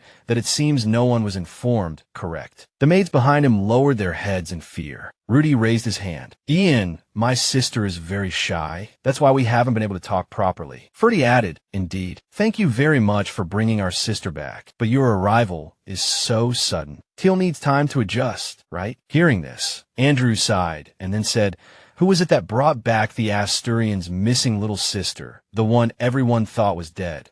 Is this how the Asturians treat their benefactors? Ferdy didn't back down. Asturians don't usually treat guests this way, he retorted, but if it's to protect my little sister, then it's perfectly normal, right? Suddenly, he realized the slip of his tongue. Wait, he thought, I'm not even sure she is my little sister. Why am I arguing about something I don't even know? No, because this child is just a child. She's too young. How can I leave her alone with someone like him? Nearby, Thiel wrung her hands, anxiety etched on her face. Excuse me, she stammered, her expression pleading. But I really want to express my gratitude to Mr. Ian. Just for a moment. Please, allow me to speak with him. The sight of her earnest plea sent a blush creeping up both brothers' cheeks. Rudy and Ferdy snapped back to reality, each with differing opinions.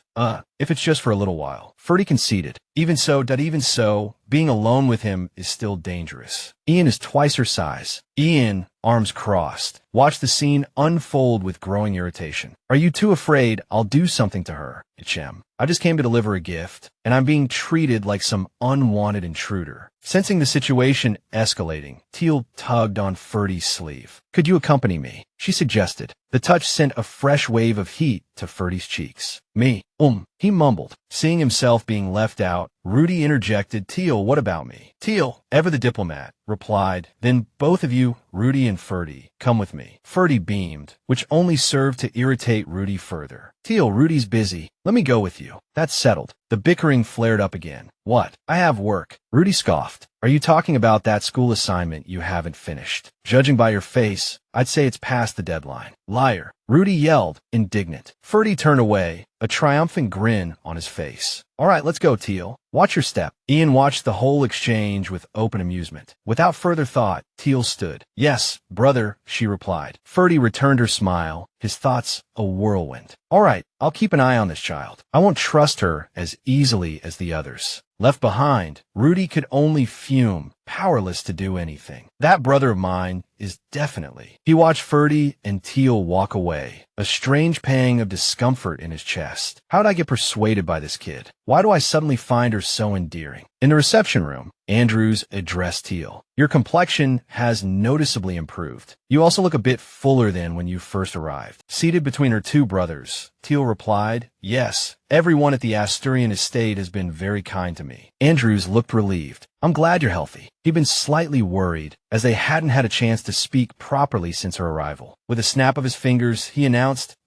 these are for you. A procession of servants entered, bearing an array of beautiful, luxurious garments. Thiel gasped, her hand flying to her mouth in surprise. It's too much, she exclaimed. Ferdy, who had been silent until now, spoke with a hint of teasing in his voice. Thank you for the gifts, Ian, but if it's clothes, you can still find them in Asturian. Andrews, not one to be outdone, met Ferdy's gaze with a haughty air. Don't you remember me constantly wearing ill-fitting hand-me-downs? Think about it. These are certainly better than anything Asturian has to offer, wouldn't you agree? Who wouldn't want clothes like these? The atmosphere crackled with tension. The room suddenly transformed into a battleground between the two. Seeing this, Thiel rose to her feet and hurried towards the pile of dresses. If this goes on, they'll start fighting. I have to stop them. She hesitated, her eyes scanning the array of colors and fabrics. Which one should I choose? Her gaze settled on a simple pink dress. Oh, this one looks the simplest, she murmured, picking it up. Stepping forward, she diffused the tension with a gentle smile. Thank you, Mr. Ian, but this is too much. I'll just take this one. Is that all right? Ian chuckled, a hint of amusement in his eyes. So you admit you're the youngest daughter of the Asturian family, and one dress is enough. Thiel flustered, a blush rising on her cheeks. No, that's not it, she stammered. Seeing her adorable reaction, Ian couldn't resist teasing her further. If not, then I'll take them all back. Of course, your brother could easily buy you things as well. Ferdy, still seated, bristled at Ian's words. Suddenly, Ian's eyes narrowed with a hint of sadness. It's just, I feel guilty because I only got you one dress that time. Hearing this, Thiel finally understood, remembering the yellow dress. That was the best gift I ever received. He gave me the best gift. The thought made her even happier. Ferdy, sitting beside her, interjected, if there's nothing else, it's best to get the child used to receiving many things. There will be an official announcement soon, declaring you the youngest daughter of Asturian. Those who want to curry favor with the family will surely send you many gifts, jewelry, and trinkets. You get what you pay for, and frankly, not everything will be suitable. At this, Ian's expression darkened. Are you mocking me?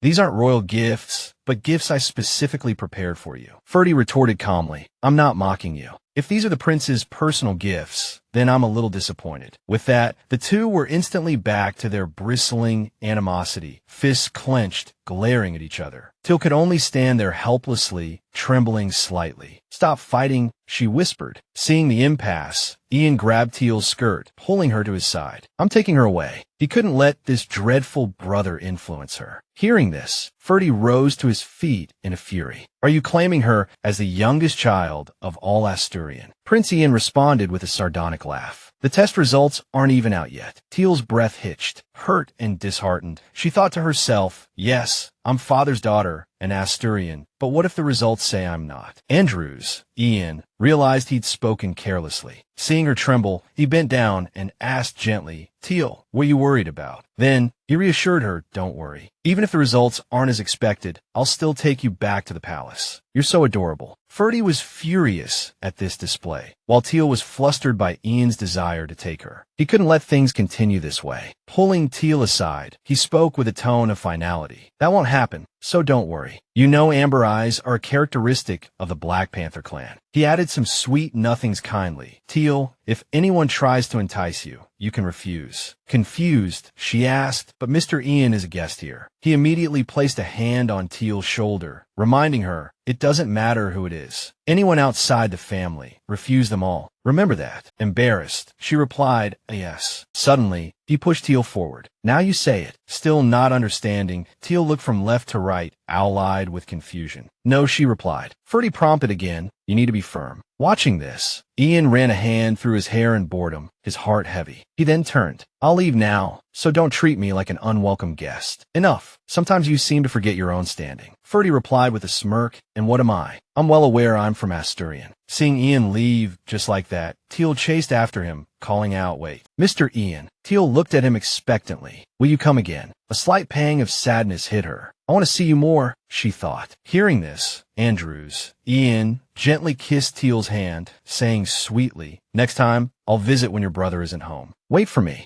Next time, I'll definitely bring even more wonderful gifts. Thiel blushed, still clutching the dress, and swayed back in a daze, startling Ferdy, who had to rush to catch her. Dusk had settled. Rudy ran into the hall, asking anxiously, is he gone? It's been so long. The guy didn't do anything weird to Thiel, did he? Ferdy replied wearily, he did. Hearing this, Rudy panicked, his hair transforming into cat ears as he cried out in alarm. Is something the matter? Ferdy abruptly turned to Thiel, his voice laced with reproach. I told you to refuse. The girl replied sadly, ah yes. But I felt bad. I didn't really like it. But Ferdy's expression shifted, thoughtful. True, it concerns the Asturian honor. Regardless of whether the child is real or fake, she is still the youngest Asturian. We must uphold our honor, of course. He spoke gravely. Rudy, from now on, we must do everything we can to prevent that fellow from getting close to Thiel. Rudy agreed, all right. Both brothers, filled with a fighting spirit, hardened their resolve. Thiel, standing off to the side, thought wistfully, but I really want to see him. In the hall, Carthage said, are you talking about the test results? Ah, Ferdy replied, yes, it's been a while. We haven't received any results yet. Hearing this, Carthage lifted his teacup, pondering. Usually it's like this. So that means bad news will arrive soon, probably within a week. He mused, this is truly strange. Rudy added, the money the Asturians donate to the tower every year alone far exceeds the national budget. They couldn't possibly be this careless with their business. His expression changed, his brow furrowing in thought. Could it be the Nestrians interfering with the tower's work, trying to prevent the child from coming to the Asturian family, so they can snatch her back? Althea, sitting in the corner, spoke up. I helped with the tower's renovations. We'll be holding a party soon to introduce the child to the entire empire. Hearing this, Rudy chuckled with amusement. Well, that sounds interesting. I'm sure I'll have a whole bunch of fruits to watch once the announcement is made. Ferdy added, then you'll certainly be invited to a whole bunch of parties. Thiel, still bewildered, said parties, Her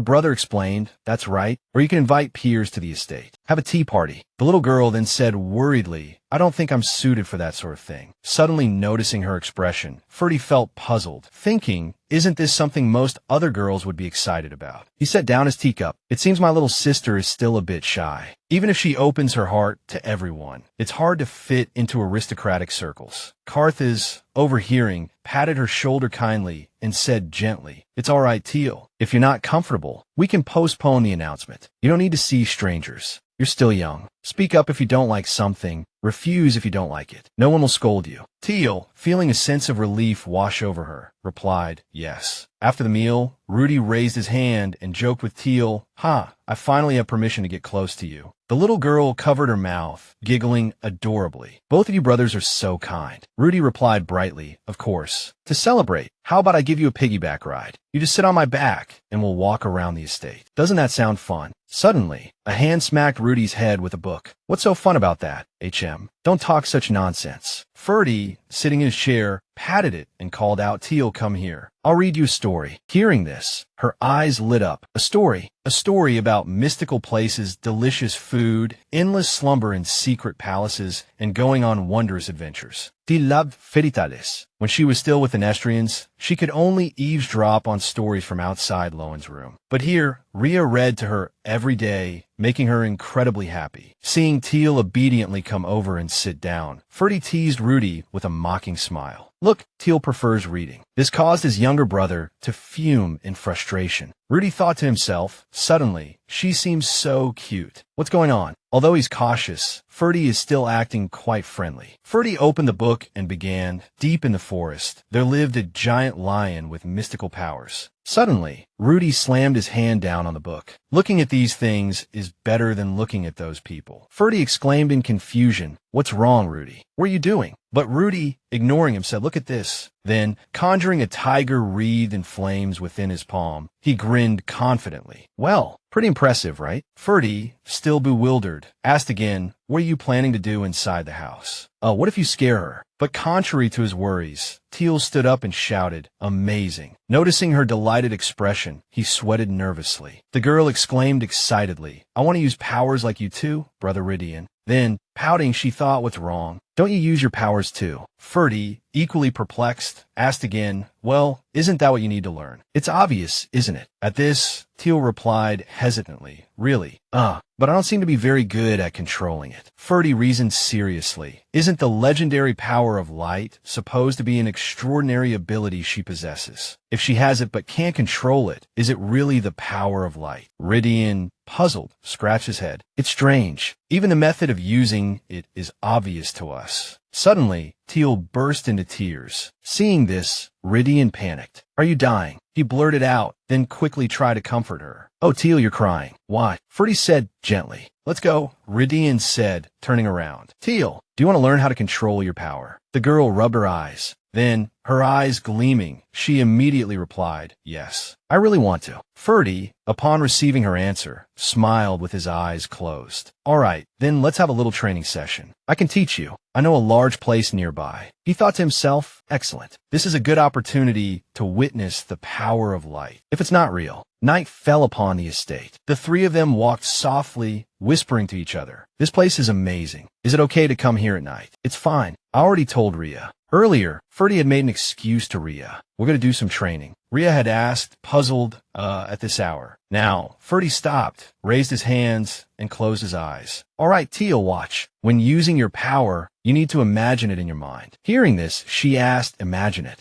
He then created a fireball, which appeared and illuminated the area. "That's right," he said. "Imagine the scene of you using your power." Witnessing this, Thiel was utterly astonished, her eyes wide with wonder. Ferdy murmured, "Imagine." You have to imagine what you want to do. As soon as he finished speaking, flames engulfed the entire area. The fire grew stronger, and a fierce wind began to blow. Ridian, alarmed, intervened. "Wait, Ferdy, the flames are too big. Now you—" But his brother didn't seem to hear him. Instead, he unleashed the swirling flames with even greater intensity. The heat forced Thiel and Ridian to cover their mouths. Ridian kept calling out to Ferdy, but seeing no response, he yelled in exasperation, "This is crazy." Thiel, worried, clutched Ferdy's hand. "Something feels wrong here." Ridian continued to shout, "Stop, brother. Thiel will get hurt." Finally, Ferdy seemed to hear him, but he simply replied indifferently, "That's right. I'm just trying to teach Thiel how to use her power." Despite his words, the power continued to surge. Seeing this, Ridian could only cry out in despair, "You damn fool. This is really dangerous." He quickly ran, not forgetting to tell Thiel, "Just stand there and don't move. You'll get hurt if you move." The girl obediently replied, "Okay." Summoning a sword of fire, he assessed the situation. Ferdy's temper was usually strong, but it had never been this out of control. Then he jumped in, shouting, "Get out of the way, Ferdy." Thiel, terrified, covered her face with her hands. "Brother." But the situation didn't improve. Instead, an even fiercer blaze erupted. Ridian was thrown back and fell to the ground. "Damn it, it's even worse here." Ferdy said nothing. Thiel, watching, thought worriedly, "Is this because of me? Because I said I wanted to learn how to use my power. What should I do? If only I could go back in time like last time." Suddenly, a voice rang out, making Thiel jump in surprise. You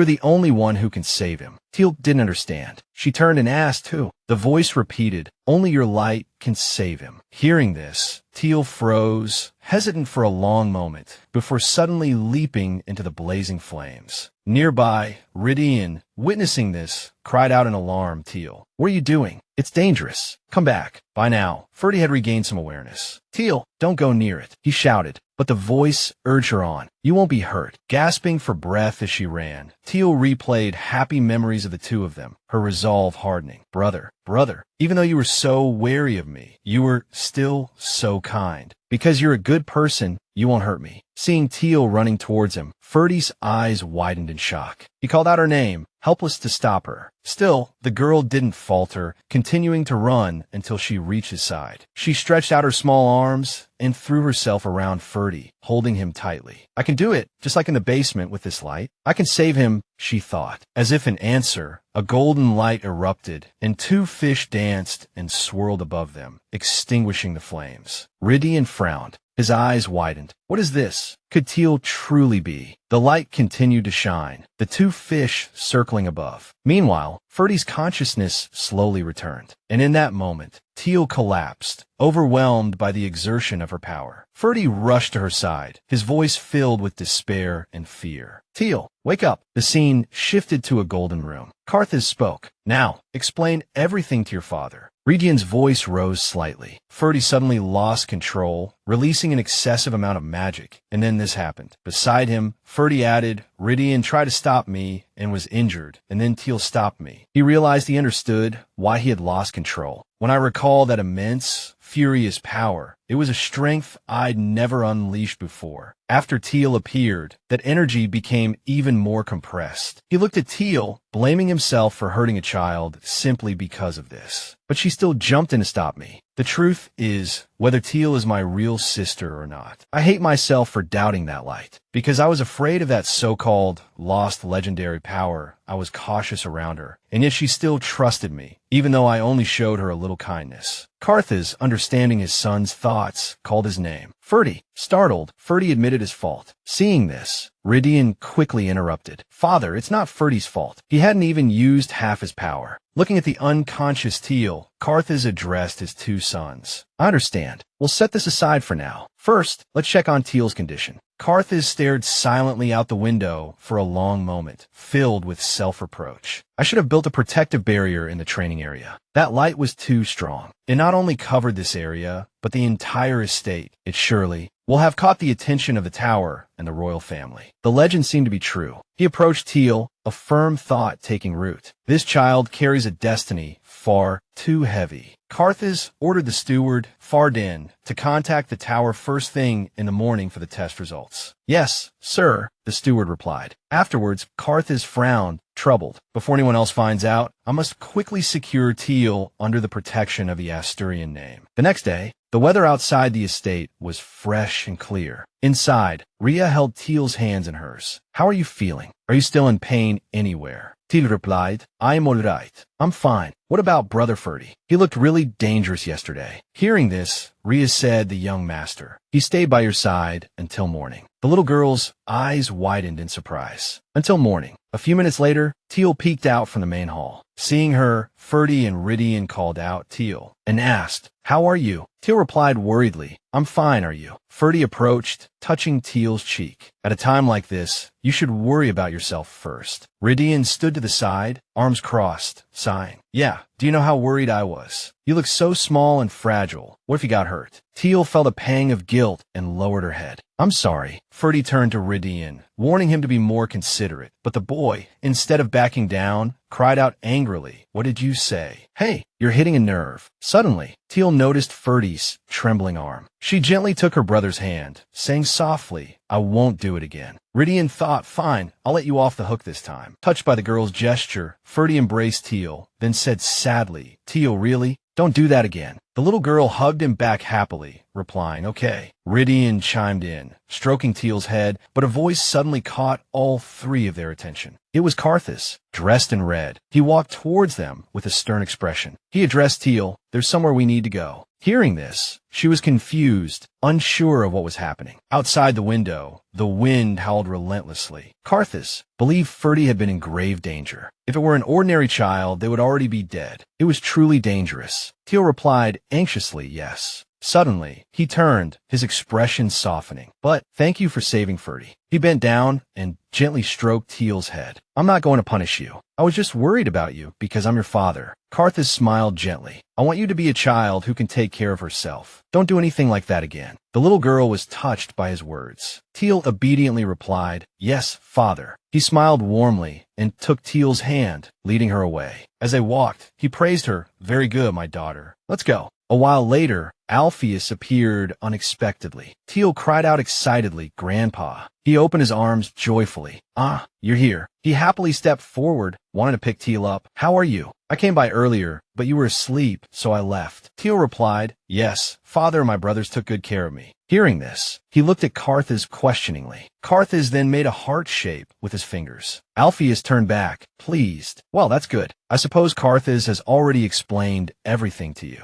Now come this way." Hearing this, Thiel followed obediently, albeit a little clumsily. A bookshelf caught her eye, and she gasped, "What a beautiful bookshelf." Seeing Thiel's interest, he said, "It seems you haven't been here before, have you?" Then he picked Thiel up, pointed to a red book. He said, "Here, touch the red book in front of you." Hearing this, she pressed the book. A loud boom startled Thiel. The bookshelf exploded outwards, sending up a cloud of dust. The little girl was astonished to see a secret chamber behind it. Her grandfather set her down, smiling. "This is a secret room known only to the heads of the Asturian family. This door can only be opened by someone with Asturian blood." Thiel thought to herself in amazement, "Only someone with Asturian blood." Alpheus smiled. "No further tests are needed. Come, let's go inside." Inside was a vast space. He explained, "This is a space passed down through generations of the Asturian family. This room has witnessed the legend of the power of light." Alpheus pointed and called out, "Thiel, come over here." The little girl obediently walked over. Suddenly, something frightened Thiel. Unexpectedly, a light emanated from her hands, leaving her bewildered. Her grandfather marveled, "Although the light is incredibly bright, my eyes don't feel the slightest bit of pain." Karthus agreed. "Ah, this truly is the legendary power." Suddenly, swirling script appeared, covered in a brilliant light. Thiel thought, "Something seems to be appearing on the wall." Karthus, standing there, explained, "This is the writing passed down from our ancestors. When darkness vanishes and light covers this world, the Asturians and Nestrians will regain their original power. But the existence of light will prevent the return of darkness." Alpheus interjected, surprised, "Prevent darkness. Does that mean light can prevent rage?" Thiel, not understanding, echoed, "Rage."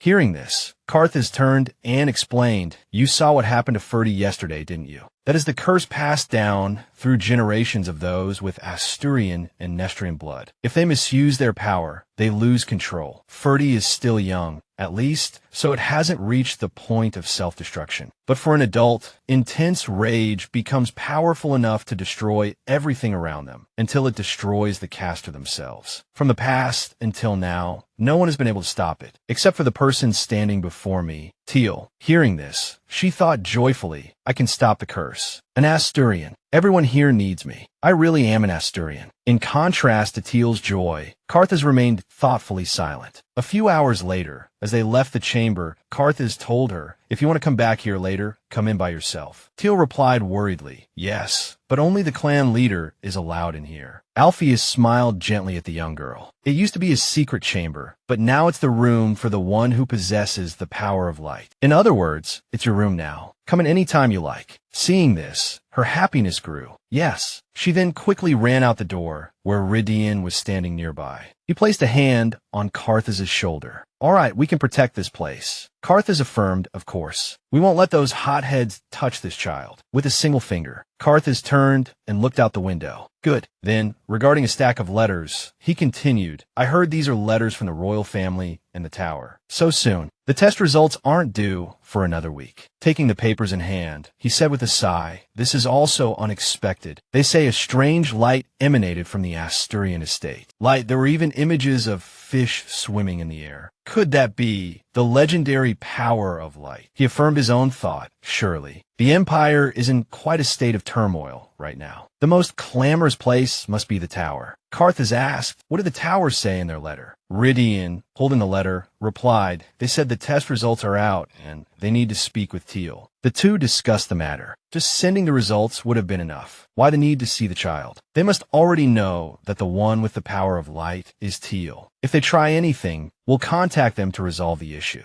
If we go to the tower, everyone will receive help. It's certainly an opportunity. Perhaps I should make some preparations here. Thiel, sitting at a table, popped a piece of cake in her mouth and exclaimed, delicious. So good. Seeing her enjoyment, Ferdy cheerfully asked, is it good? Should I have them bring you some more? Rhea interjected, no, she has to eat dinner later. She can only have one piece. Hearing this, Thiel looked at the cake with a slightly disappointed expression. Seeing this, Ridian cheerfully offered his own cake. Here, you can have mine. I haven't touched it. I saved it for you. Do you like it? Ferdy, displeased by these words, said angrily, Rhea didn't mean it like that, you idiot. Watching the two begin to argue again, Thiel sighed. Suddenly, she held up her cake spoon, offering it to Ridian. It's very delicious. I've had enough. This gesture made Ridian blush. He pointed to himself, asking for confirmation. Thiel, are you really giving it to me? Seeing this, Ferdy chimed in, Thiel, what about me? Thiel then clumsily divided her cake with Ferdy. You can have some too. Despite getting what he wanted, he continued to tease Thiel, mine is smaller. As the three chatted, the door opened. Karthus walked in and said, I told you two to stop teasing her. Ferdy, Ridian. The three replied in unison, we weren't. And that's right, we were sharing cake. Watching this scene unfold, Karthus felt a surge of relief. It seemed he wouldn't have to worry about the child anymore. He reminded Thiel to get some rest. We have things to attend to. Ridian, puzzled, asked his father, where are you taking Thiel? Karthus replied, the test results are in. Alpheus, offering a reassuring smile, added, don't worry, Karthus will go with you. Thiel nodded in agreement, reassuring herself. It's all right, she thought. The chamber, accessible only to Asturians, has already accepted me. There's nothing to fear. Unexpectedly, Ferdy volunteered. I'll go with you too. Ridian also jumped up, adding gently, me as well. What if someone tries to take Thiel away? There's safety in numbers. The young girl, looking at her two spirited brothers, was bewildered. Seeing this, Karthus chuckled, covering his mouth, and agreed. Let's hope the tower accepts that. The next day, in the dressing room, a brown-haired maid chirped, this hairstyle suits you perfectly. How about adding a ribbon? Seeing this, another immediately suggested, in my opinion, simplicity is best. She's going to the tower. Thiel sat in the middle, a knot of anxiety tightening in her stomach, while the two behind her debated. If we tie two small buns on either side of her head, she'll look absolutely adorable. Indeed, she will. Rhea, standing in the middle, assisting Thiel, thought to herself, this is her first time leaving the Asturian estate. We must ensure she makes a striking impression. After a while, she was ready. Rhea, beaming, asked Thiel, so miss, what you think? Thiel, gazing at her reflection, gasped, wow, Rhea, her voice gentle, praised her. You look absolutely beautiful. Of all the girls your age, no one is more lovely than you.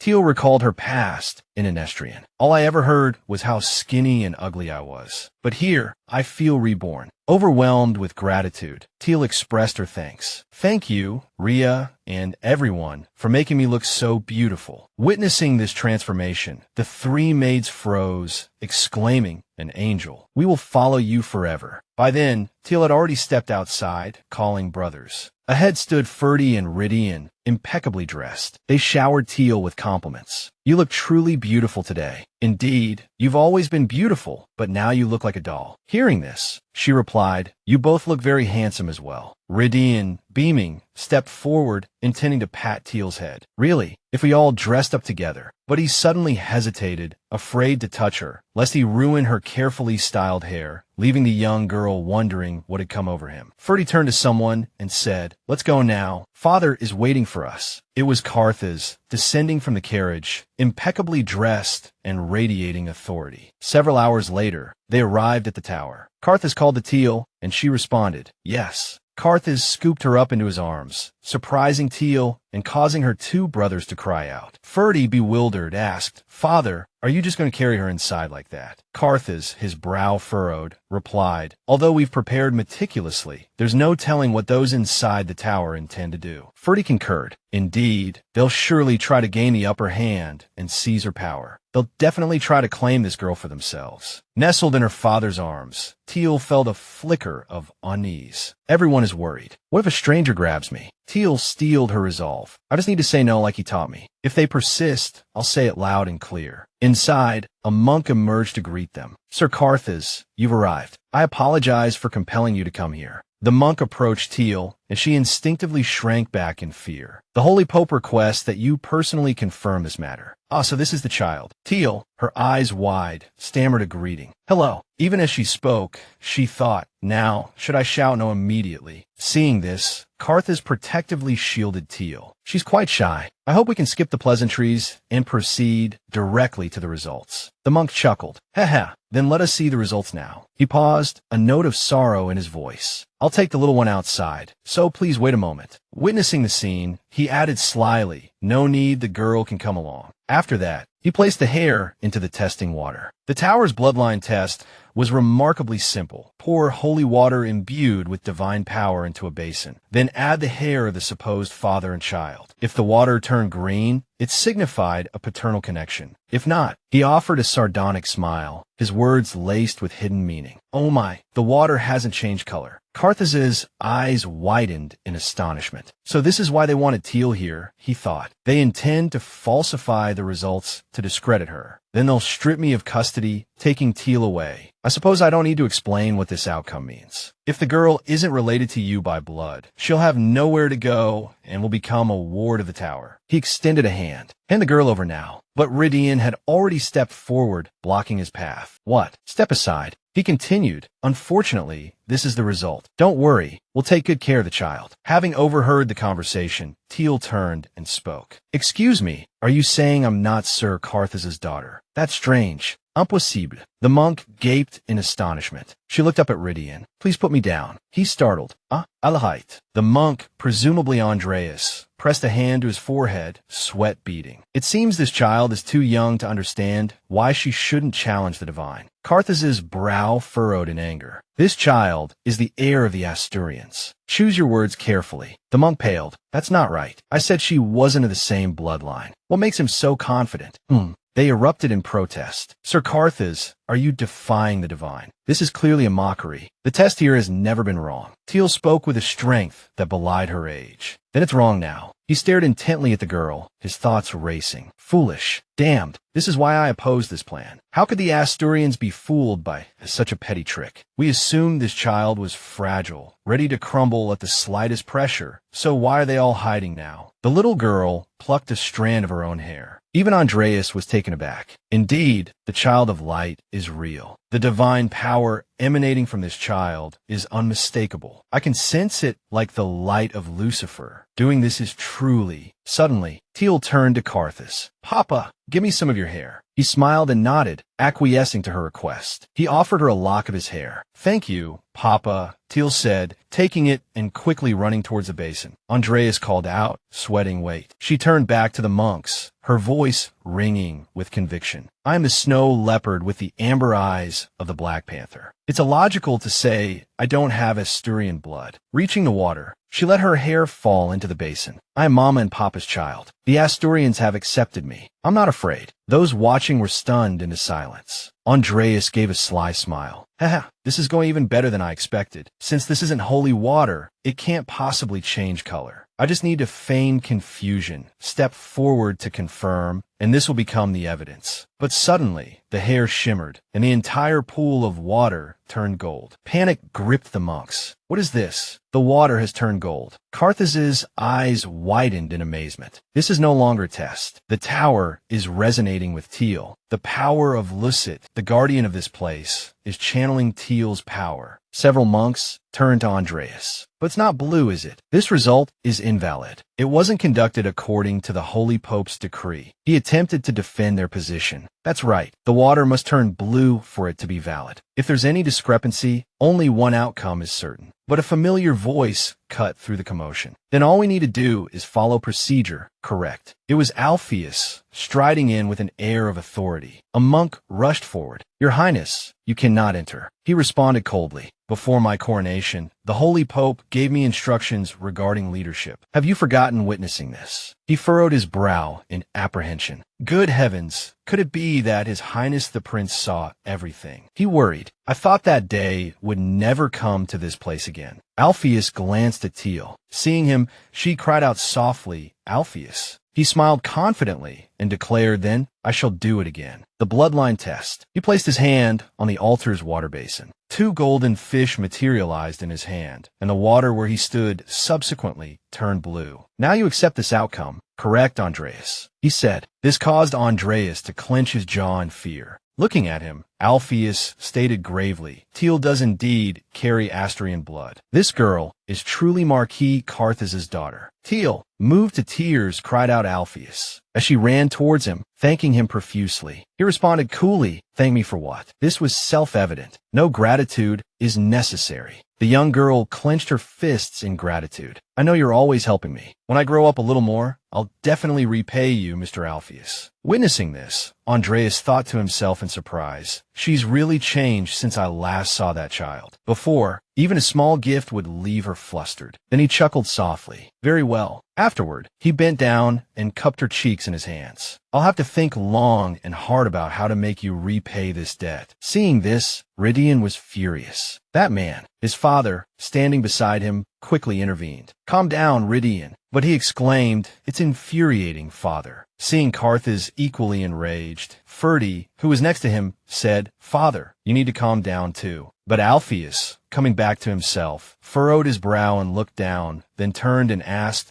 "There seems to be some misunderstanding here, doesn't there, Andreas?" Hearing this, Andreas waved his hand dismissively. "That's what I was about to say. Why did this happen? We've never seen a case like this." Seeing Karthus preparing to leave, Andreas hurriedly said, "We are truly sorry. If there's anything we can do to make amends." Karthus replied coldly, "Nothing." He walked over to Thiel, extended his hand, and smiled warmly. "It's all over." He called out, "Let's go home." Hearing this, Thiel reached out and took his hand, replying, "Home, my beloved place, my true family." Back to Asturian. She said happily, "Yes, let's go home." The scene shifts to the interior of a luxurious carriage. Alpheus mused to himself, "Out of habit, I naturally accepted that child's words, even forgetting the time." Thinking of Thiel, that child with the passage of time is gradually growing up little by little. Back then, that child looked as if she would cry at the slightest touch. I thought she would be afraid, but she stood strong. That child has truly grown and become even more lovely. Thinking of this, he unconsciously smiled once more. Beside him, the steward wore a worried expression. "Sir, the Emperor is displeased with your sudden absence. You had a scheduled meeting with His Majesty today, but your abrupt departure like this is a bit." He replied, "I know. He'll nag me again for acting on my own accord. It's always like this. It truly wearies me." The steward cautioned, "Please don't say that, sir." Prince Alpheus crossed his arms, leaned back in his seat, and sighed. Then what should I say? He glanced away pensively. The Emperor, after what he did to my family, I will never forget the moment the entire palace was engulfed in flames. That day, my parents died tragically at the Emperor's hands. The power to create space is a special ability representative of the royal bloodline, and it's very difficult to control. Once it goes out of control, it's extremely dangerous. That's why, when I was 8 years old, before I lost control, the Emperor pointed his sword at me. My parents, the Empire's only princess and prince, threw themselves in front of the blade to save me. Because of their deaths, I became the only one with the royal bloodline, and ultimately, after that, I became the prince. Alpheus snapped back to the present, clenching his hands and gritting his teeth in anguish. They say I need to find a partner to share this power. Someone who must burn their own power to prevent mine from going out of control. An innocent person, bound to me for life in the name of partnership. Someone who must lose their life for me. How horrific. Outside the palace, the Emperor stood a dozen meters away, his voice laced with reprimand. I told you to find a partner quickly to share that power. What are you waiting for? Do you really not intend to find one? Alpheus only replied, I'm sorry. The Emperor continued his tirade. What will you do, Alpheus, when the day comes that your power grows beyond your control? His name was Dihelm Duan Cross-Sion, Emperor of the Krasian Empire. He still shouted, get out of my sight at once. I don't want to see your face again. Hearing these rebukes, Alpheus remained silent, not uttering a single word. After a tense moment in the hallway outside, he walked out the door. He looked thoughtfully up at the ceiling, then decided to open a spatial gate. He stepped into the dark space, thinking to himself, I feel like I can create a larger space than I could when I was younger. Now, I don't even remember why the place where I used to live with my parents, that mansion, a part of this place has been burned down. Alpheus strode forward, his thoughts continuing. It would be nice if I could light a fire, but why, this is the space I created, and I can't even light a single candle. Even so, only here, where no one can intrude, is the only place I can rest. Suddenly, he noticed a pink pillow lying on the ground. It shimmered faintly. Alpheus picked up the bear-shaped pillow, puzzled. What's this, a body pillow? What's this pillow doing here? I didn't bring it in. He bent down and sniffed it, and, in his mind, the image of Thiel hugging the pillow appeared. He muttered to himself, you brought this in, how thoughtful. Then he hugged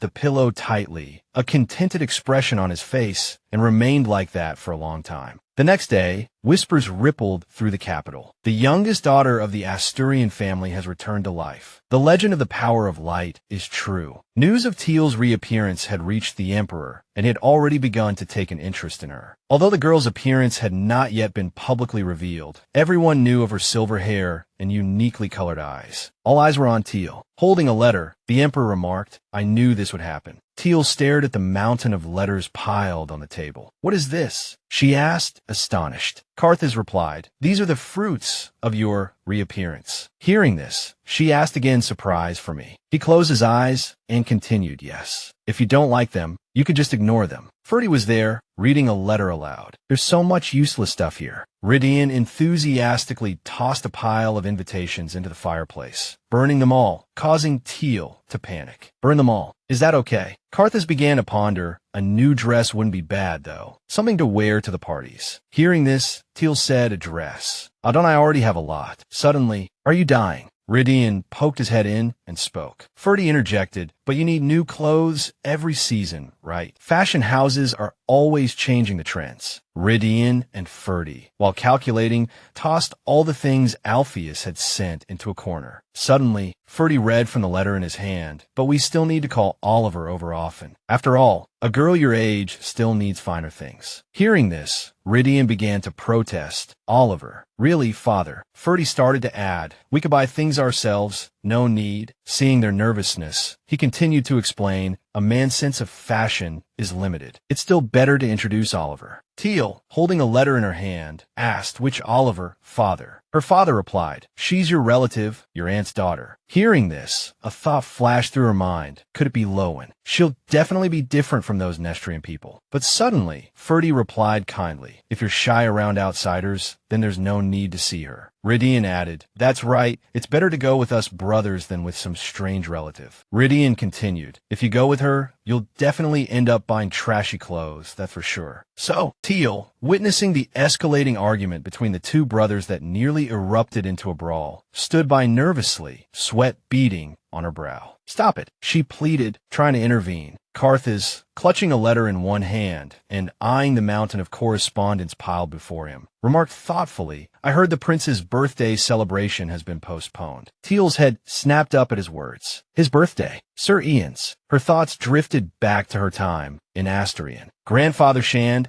and Aunt must have started preparing for the party a whole month in advance, even before the invitations went out, she mused. Royal parties are usually such grand affairs. Why would it be postponed? Did something happen? Suddenly, Rydian, a spark of curiosity in his eyes, piped up, "When's your birthday?" I forgot to ask. At his question, both Carthage and Ferdy froze. Rydian, noticing the shift in atmosphere, looked puzzled. Why did the mood suddenly change? Still oblivious, he pressed on, "Remember that day?" Sudden realization dawned on Rydian, and he clapped a hand over his mouth in dismay. Right, Thiel's birthday is the same day as Mother's funeral, he thought to himself. Glancing at Thiel, assuming her sadness, he stammered an apology. "I'm sorry, Thiel. I didn't mean to." Thiel simply replied calmly, I don't know when my birthday is." Her gentle voice, as she continued, made Carthage's eyes widen. "Everyone said it was an unlucky day, so they never told me. It wasn't a day worth celebrating." A warm smile touched her lips. "But this is the first time anyone's asked me, so I'm happy." Despite her words, a different thought echoed in her heart. Even if it's because of him, or because of that unlucky day, he cares, that's why he asked. A sudden memory sparked in Thiel's mind. It must have been in winter. Grandfather was always angry in the winter, like, before she could finish her sentence. A pair of arms enveloped her small frame. Carthage's expression was grave. "Thiel, what happened to Lena wasn't your fault. No one's forcing you to carry that burden." At his words, she whispered, "Father." Abruptly, Carthage's demeanor shifted. "If Lena heard that, she'd chop your grandfather in half. She adored and protected you fiercely. She'd be furious to know you were being blamed for this." Thiel's head spun. "Chop in half. Huh, would Mother really do that?"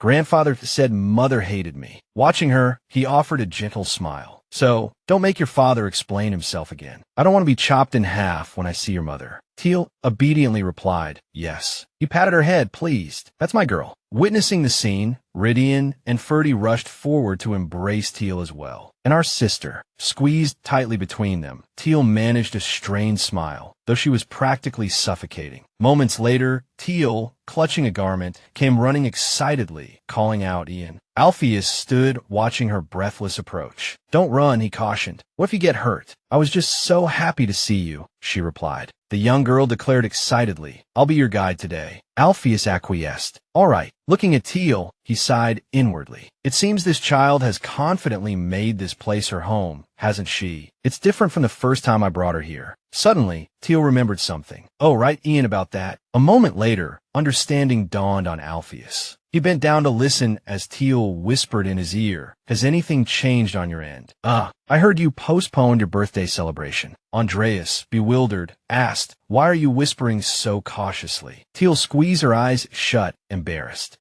I'm afraid someone might hear." Alpheus chuckled, waving his hand dismissively. "You worry too much. What's there to be afraid of? Are you worried about me?" The party being postponed was planned long ago. "Don't worry." Thiel, a mixture of embarrassment and disappointment in her voice, murmured, "That's a shame." He sighed, explaining, "I don't need any parties. Or rather, I don't need anyone to celebrate it." Suddenly, clutching her skirt, Thiel shyly suggested, "Then how about this? You celebrate your birthday at the Asterion mansion, okay, with me and my brothers." Alpheus, taken aback by Thiel's blushing invitation, stared at her for a moment, speechless. Regaining his composure, he gently stroked her head. "Is that all right with you, Thiel?" Suddenly, Ferdy appeared, a disgruntled expression etched on his face. "No." Turning around, Thiel saw both Ferdy and Rydian standing there, glaring at Ian. "Absolutely not." This is preposterous. They both exclaimed in unison, their voices laced with indignation. Refuse him, Thiel. Refuse him. Thiel could only think wryly, but I was the one who suggested it. What am I supposed to do? Her brothers continued their tirade. Get your hands off her, you scoundrel. Hours later, Andrew sat in the guest room, arms crossed, a satisfied smirk playing on his lips. I find myself quite comfortable celebrating my birthday at the Astrian mansion. Ferdy, sitting beside him,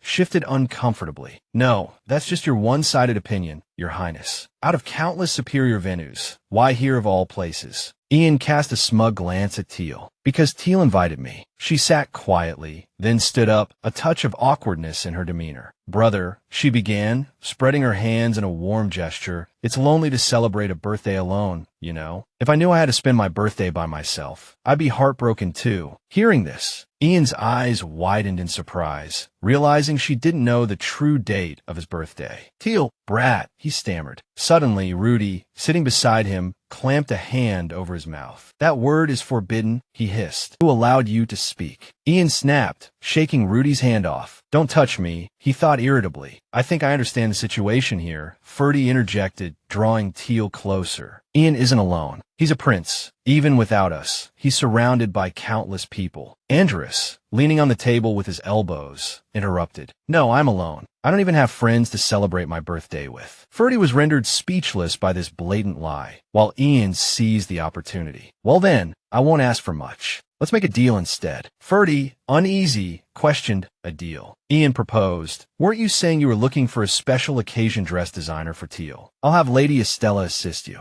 Surprise flared into anger on Ferdy's face. Lady Estella, he blurted out. Thiel stood there, bewildered, trying to grasp the significance of the name. Is Lady Estella someone who designs clothes for the royal family? She wondered. Many nobles yearned to wear her creations. She was renowned for accepting commissions solely from royalty and high-ranking nobles, crafting garments exclusively for them. I've heard her age is a secret, a truly gifted designer. Ferdy mused, a worried frown creasing his brow. Still in disbelief, he pressed, Are you serious? Well, Ian replied, thinking, of course, what do you think? How can you be certain Estella will design for Thiel? Ferdy questioned further. She's never made anything outside of royal attire, has she? At this, the servants began murmuring amongst themselves. Will Madame design clothes for Our Lady? Andrus, still seated, answered not entirely. Only royalty and high-ranking nobles can contact her. Ferdy and Rudy froze, stunned by this revelation. Andrus continued, So, do you accept the deal? The two brothers conferred silently. If it's a dress designed by Estella, no other noble at the banquet will have anything comparable. Thiel will be the most dazzling. Let's see if I can get it after spending a few hours catering to Ian. After a moment, Ferdy stood and bowed. It would be our honor to be graced by your highness's presence on your birthday. The historians will ensure everything is prepared. At this, Ian, resting his chin in his hand, smiled with satisfaction. Thank you. Seeing her brother's agreement, Thiel expressed her gratitude with a bright smile. This is wonderful, isn't it? She exclaimed, her eyes sparkling with happiness. Ian, sir, Thiel began, a hint of hesitation in her voice. Ian looked at her, puzzled. Sir, she continued, everyone addresses you as your highness, so I thought I should also address you respectfully from now on. He was silent for a moment. Then, averting his gaze shyly, he murmured, just Ian is fine. Really? The young girl asked, surprised. Call me Ian, or whatever you're comfortable with, he replied, but not sir. Understood. Thiel obediently replied, yes, though inwardly she puzzled over his sudden change in demeanor. A short while later, outside in the carriage, Ferdy recalled the prince's request to see Thiel. What? Rudy stammered, aghast. Don't tell me he's coming here more often than before. Could it be he intends to make Thiel his future princess? Andrus then interjected, a touch of discomfort in his voice. I didn't mean it like that, don't worry. We all know what becomes of the succeeding princess. I have no intention of giving such a dreadful position to Thiel. He turned back to continue. It seems the two of you are quite curious, Ichem, because the child awakened the power of light. Hearing this, Rudy and Ferdy breathed a sigh of relief. Oh, that's good. Nothing to worry about then. Suddenly, a call from behind caught the two brothers' attention. Ian, Thiel, holding a gift box, came running over slightly out of breath. "This cake is incredibly delicious. I really wanted you to try it." Seeing this, Ian happily patted her head. "So that's why you snuck into the kitchen, HM?" Beaming at the praise, Thiel replied with a bright smile, "Yes." Ian suddenly remembered something. "Right, I have something to ask. There's a pink pillow in my space, one I've never seen before." He looked at her inquisitively. "Is it yours?" Thiel furtively thought back to the pillow. "Ah, that's the one I slept on." Ian continued. "It's decorated, tied with a pink ribbon." Thiel, puzzled, asked again, "Yes." She wondered, trying to recall, was it really decorated? Shifting scenes to another location, at the royal residence. As the sun began to set, a man dressed in formal attire turned and said, "Report, Alpheus." All those seated there raised a cup of tea to their lips. The child is still quite shy. Luminaria is fast approaching. You will meet them then. The man then couldn't help but add, "Are you aware of the legend between the Astorians and the Nestorians?" Suddenly, Alpheus slammed his teacup down. "That is merely a legend of our family, and has nothing to do with His Highness." The man soothed, "I'm not saying we must act upon it." "But," Alpheus said sternly, "Sir, have you forgotten? I'm the one who knows best what happened that day." He reminisced, then continued, "There is no evidence to suggest we were the victims that day, nor is there any evidence to suggest such a thing will happen in the future." Suddenly, hearing this, the man angrily shouted, "Alpheus, how dare you?" Alpheus, equally furious, retorted, "Do you even understand what you're saying? I will never put my granddaughter in danger." The man, exasperated, placed his head in his hands. He softly placated, "Calm yourself. Andrus has also said he would never mark your granddaughter." Hearing this, Alpheus calmed down, lowering his head. "I apologize." Recalling the image of Ian and Thiel smiling happily together, he confided, "But it's too late. It seems the child has changed, no longer as lonely as before, thanks to your grandson." Even so, Alpheus brought up the crucial point. "Sir, regarding what happened that day, don't you want to know the truth?" Hearing this, the man looked sorrowfully out the window, remaining silent. Within the opulent mansion, a cheerful voice rang out. "I can't wait to see the dress designed by Lady Estella. You'll be the most dazzling person at Luminaria." Thiel suddenly turned her head, puzzled. "But what is Luminaria?" Hearing this, Ferdy explained, "It's a festival held for the god of light, Lucet, every 3 years. There are many interesting activities, and heirs from other families will also attend." Thiel's eyes widened in surprise. She remembered, "That means Aunt and Rowan will be there too." He responded, puzzled, "Rowan Nestorian. Is that the child who, at 4 years old, was still hiding in his nanny's arms?" Seeing her anxiously clasp her hands, remembering that time, she thought, perhaps even grandfather will come. I'll have to see them again. Oh well, but I really want to go to the party. Since I was born, the only times I've left that place were to go to Astoria, and that time to the tower. I'm curious about the outside world. Well, I see. He then stepped forward and asked, "Are you afraid of seeing the Nestorians?" Then, confidently, he reassured Thiel, "Don't worry. If they dare come near, I'll burn them." Ferdy, overhearing, added, "Causing an incident in such a place would be disrespectful to the gods." Rydian. But he had an idea. Burning their carriage, on the other hand. Hearing this, Thiel became even more alarmed. "Brother." After a bit of arguing, Ferdy and Rydian turned to Thiel with smiles, assuring her that with her 2 older brothers around, no one would dare bully her. Rudy chimed in, adding that not even their father or grandfather could. A warmth spread through Thiel's chest. They were right. She was an Astorian. Even her grandfather couldn't just do whatever he wanted with her. Her family would protect her. Covering her mouth with her hand, she giggled. She couldn't wait for the banquet. The scene shifted, blurring around the edges. A voice whispered, "Hot, so hot." The voice continued, "Why is everything so big? Could it be?" Thiel jolted awake, realizing she had shifted back into her animal form. She sat helplessly on the small bed. "I've changed back, but why?" This had never happened before. She tried everything she could think of to shift back to her human form, twisting her body, wriggling, thrashing, but nothing worked. Before long, Thiel was panting with exhaustion, the thought echoing in her mind, "I can't change back. What am I going to do? I can't even speak like this." Suddenly, she noticed a nearby rope and began to climb, only to lose her footing and tumble to the floor. Just then, Rhea opened the door and peeked in. "My lady, did you call?" Rhea's eyes widened in alarm at the sight of Thiel in her snow leopard form. "Goodness, my lady," she cried, rushing to scoop Thiel up onto the bed. "Are you all right, my lady? Why did you shift? Are you feeling unwell?"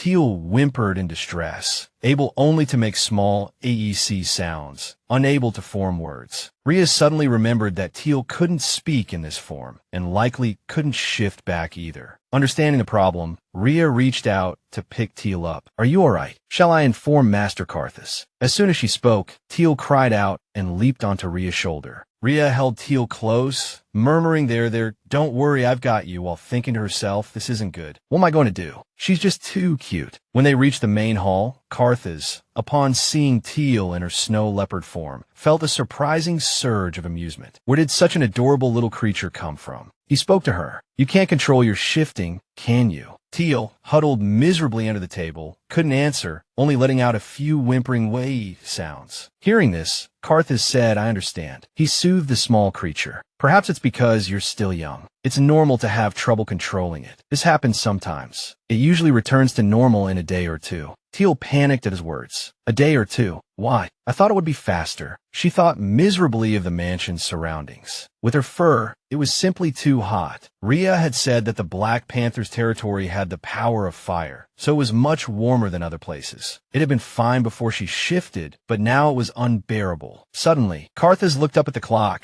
and remembered something. "Oh dear, it's time for the meeting." Without another word, he picked Thiel up. He spoke gently to Thiel. "Let go together." The little creature dripped with sweat, thinking miserably, "It's so hot, Father." In the meeting room, Karthus, seated in the center, announced, "I apologize for the delay. My daughter had a small incident. Let the meeting commence." Hearing this, the two men seated below flushed, thinking delightedly, "Oh my, how adorable. My daughter is about the same age." Thiel lay there, being petted by Karthus. "Father's hands are so warm. Father, I'm melting." Suddenly, Alpheus, sitting in the corner, flushed. He asked himself, "What am I looking at? What's going on? This child is too cute. I can't stand it. I want to hold her." After a moment, he couldn't contain himself any longer. "Today's meeting is postponed," he declared. Then, Alpheus called out to the butler outside the door quickly, "Go and find a painter. I must have my granddaughter's adorable form captured in a portrait." Thiel paled at his words, muttering to herself, "A painting." He approached her, pouting his lips. "Oh, I want to kiss my granddaughter. Let me hold her for a bit." With that, he suddenly scooped Thiel into his arms, startling her. Karthus cautioned, "She's not feeling well." Alpheus, however, simply replied dismissively. Having been held in his arms for so long,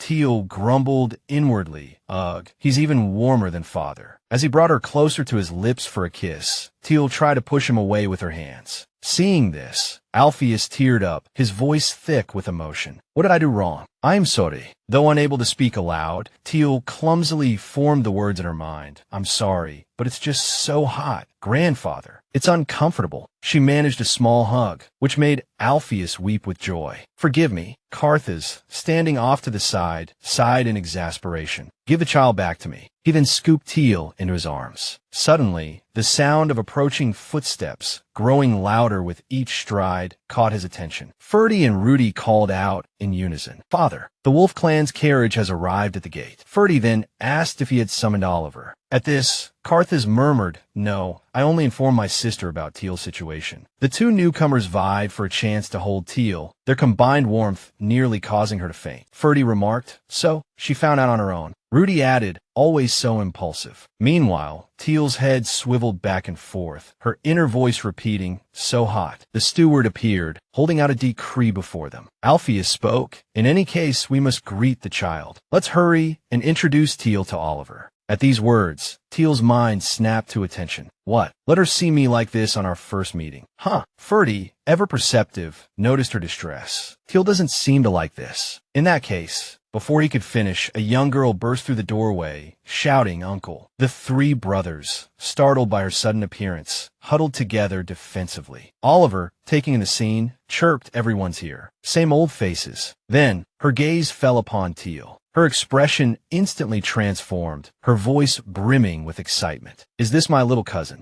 Thiel, apprehensive, watched the scene unfold. Ferdy felt compelled to warn Oliver. Thiel is quite shy, but this only seemed to amplify Oliver's enthusiasm. Oh my goodness, so cute, so small. This is Thiel. Their excited chatter made it impossible for the steward and Alpheus to carry out their duties. You can't take her. Don't even think about it. Why not? I spent my childhood in Astoria too. The escalating noise prompted Alpheus to intervene sternly. I'm choosing a portrait artist. You children go play somewhere else. I'm serious. Chastened, the four replied in unison, "Yes, sir." Out in the hall, Oliver confided, "My mother was overjoyed to hear Thiel was alive." Ferdy, surprised, questioned Aunt Etten. Cradling Thiel, Ferdy mused, "That's right, Mother and Aunt are very close." Oliver sighed, spreading her hands. So, Mother desperately wanted to see her, but she couldn't come. She threw a tantrum and sulked for 3 days and nights. Rudy, wiping his brow, remarked, "Aunt must have been quite distressed." Oliver stood, her eyes pleading. "Then can I hold her for a little while?" "Ferdi, Anisi, ritortid." "No. What do you think Thiel is?" Undeterred, Oliver's eyes sparkled with sincerity. "I'll be careful. Please, brother." Rudy sighed, sitting back down. "You probably just drop her." Stung by the remark,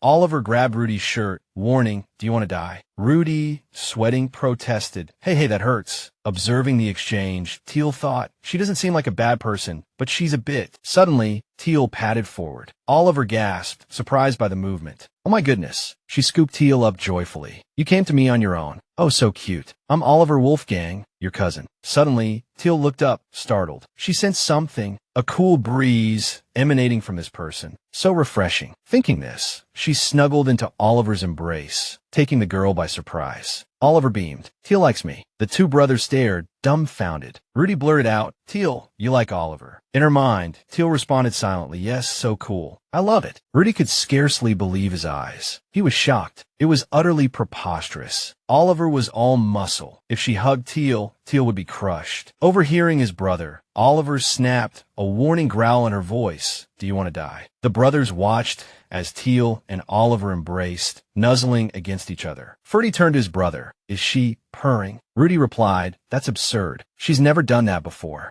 Oliver spoke with an air of confidence. "You foolish panthers, you don't understand. The air around her is cold. She lives in cold places as a snow leopard. How high do you think she must be here?" At these words, understanding dawned on the brothers. Ferdy sighed. "I didn't realize. Thiel never mentioned it. Astoria is usually hotter than other places." Oliver reminisced, "I didn't know snow leopards were so sensitive to heat until I met Logan Nestrian at a party." At the mention of the name, Thiel's ears perked up in surprise. "Logan. I met her at a tea party before. She was very sensitive to the heat. At first, I thought she was exaggerating, but she wasn't." Thinking back to Logan in her snow leopard form, Thiel thought, if it's Logan, then it can't be helped. Unlike me, who's only half, she's a full snow leopard with thick fur. Freddie, sitting in the corner, asked Thiel with concern, "If you're hot, you have to say something." At his words, realization struck her. "I forgot." He immediately called to a nearby servant. "Come here and bring some ice cream." The servant bowed and hurried off to fulfill the order. Watching this, Oliver added, "Ice cream. Double scoop for me." Rudy abruptly stood up and scolded, "You'll turn from a wolf into a pig." At this, the two began to bicker again. Taking advantage of the distraction, Freddie nuzzled Thiel and asked, "Have you had ice cream before? It's delicious and cool." At his words, Thiel covered her mouth with her paw in excitement. Ice cream, a new delicacy. She thought about eating ice cream and couldn't help but exclaim in her mind, "I love it." In a certain mansion, inside a room, someone spoke to another person. "Sir, are you writing a letter?" The other person replied, "Yes, I'm contacting Lady Estella." It was Cedric. He said, "Sir, the carriage is ready." "But sir, if it's Lady Estella." Andrew sat sternly, quill in hand. "I'm sending Thiel some clothes." Cedric felt this wouldn't do and tried to dissuade him. "But sir, sending clothes made by Lady Estria, who only makes clothes for nobles and royalty, is indeed a problem, especially. The guest list for the princess's party has already been decided." Hearing this, Ian paused his writing and replied, "So what? I'll send a gift if I want to." His gaze turned distant. Recalling the time, Thiel suggested holding his birthday party at his mansion. "I know this will cause some rumors, but as long as the person involved involved doesn't say anything. It's fine. And no one has ever said such things to me before. A birthday party? Something I've never had. I postponed the party because I hate feeling lost and lonely in a noisy party full of fake people. A child who doesn't even know her own birthday and has never even had a party is worried about me. He looked out the window. Thiel said, "That child wants a dress. I'll give that child the most beautiful dress." He suddenly smiled. "Is there anything I can't do for this child? I want to give this child everything, just like how this child gave me warmth." The next day, Thiel returned to her human form. She greeted everyone politely. "I'm all right now. Thanks to all of you, I was able to control my transformation." Oliver couldn't help but rush over and hug Thiel. "Oh my gosh, you're even cuter in your human form." She showered Thiel with kisses, making even Rudy apprehensive. "You're so cute, Thiel. What do you want? I'll buy you everything. How about coming to my house? I'll give you the best room." Then Oliver kicked her father out of the room, leaving Rudy heartbroken. He cried out, "The best room is Papa Wolf's room." He wailed, "Oh, my son." But Oliver simply replied, "So what? Dad's old. He doesn't need such a good room. Thiel is young. She should have the best room." Hearing this, Thiel covered her mouth. "That's a bit." Freddy pulled Thiel to his side. "In this situation, I won't let you be kidnapped by that wolf. Don't worry, Thiel." So, Thiel hesitantly inquired, "Can I not feel more coolness from you, Uni? It's so nice and refreshing." Oliver's eyes sparkled like headlights. "Ah, you talk so cutely. I wish you were my little sister." Agreeing to Thiel's request, Oliver declared, "All right, I'll show you what real coolness is." With a twirl, she whipped up a powerful gust of wind, sending Thiel's skirt billowing around her. Even the furniture began to lift. Rudy, witnessing the escalating chaos, strained to hold things down, yelling, "Hey, control your power. Are you trying to tear the house down?" Outside the mansion, a light flickered on in an upstairs room. Inside, a table toppled, along with cups and glasses, shattering on the floor. Watching servants rush to clear the debris, Oliver offered an embarrassed laugh. "Oops, Thiel's just so cute. I lost control of my strength. Good thing I didn't break too much." Rudy, pale-faced, retorted, "I tried to stop you." Ferdy, comforting Thiel in his arms, turned to scold them both. "Because of you two, the servants have more work. Reflect on your actions next time." At this, Oliver suddenly remembered something and exclaimed, "That's right." Ferdy, perplexed, asked what. She clenched her fist resolutely. "I can't hug Thiel comfortably in such a cramped space." Oliver flung her arms wide, her face alight with excitement. "Thiel, let's go outside. I'll buy you lots of yummy treats." At the offer, Thiel shifted into her human form, a flicker of uncertainty in her eyes. "But I've never been outside before." Oliver gasped dramatically. "What? Don't tell me your uncle, Dad, and Grandpa have been keeping you locked up here." Thiel replied, "No, it's just I'm a bit shy and not very good with interacting with a lot of people, so they're a little worried." A lot of things happened. Understanding dawned on Oliver. "I thought they were keeping you locked up because you're so adorable." Thiel thought wryly, "Actually, Grandpa never locked me up, but I guess I don't need to mention that." Oliver took a step forward, eager to be off. "Come on, I know a bakery with the most delicious treats." But Thiel still hesitated. "Can I really go outside? There might be dangerous people out there, like that time in the tower. But the festival is coming soon, and I need to practice channeling. Uni seems stronger than my brothers." After a moment of contemplation, Thiel replied, "I want to go out too, but I don't know if Dad will agree." Oliver, ever optimistic, chirped, "Of course your uncle will agree. I have a way. Just trust Uni." The scene shifted to another location. Carthage struggled to get a word in. "Oliver, this won't do." Oliver, sprawled on the floor, was rolling around and wailing dramatically. "No, I won't do it. Uncle, please, let me take her out." The two brothers, Ferdy and Rudy, watched with horrified fascination, beads of sweat trickling down their foreheads. The brothers thought, "So this is her way." Even so, Carthage tried to reason with her. "You've heard about Thiel's power, so we have to be careful." He didn't get to finish his sentence. Oliver's shriek of, "I'll take care of her," cut him off, the sheer volume causing a nosebleed. Ferdy, horrified, covered Thiel's eyes. "Don't look, you don't need to learn this." Suddenly, Thiel's voice broke through the commotion, catching Carthage's attention. "Dad, I heard the festival is coming soon, and there will be a lot of people." She stepped forward and took his hand, her plea earnest. "I want to try going out and getting used to it. I really want to participate in the festival, so I don't want to cause any trouble." At her words, he stammered,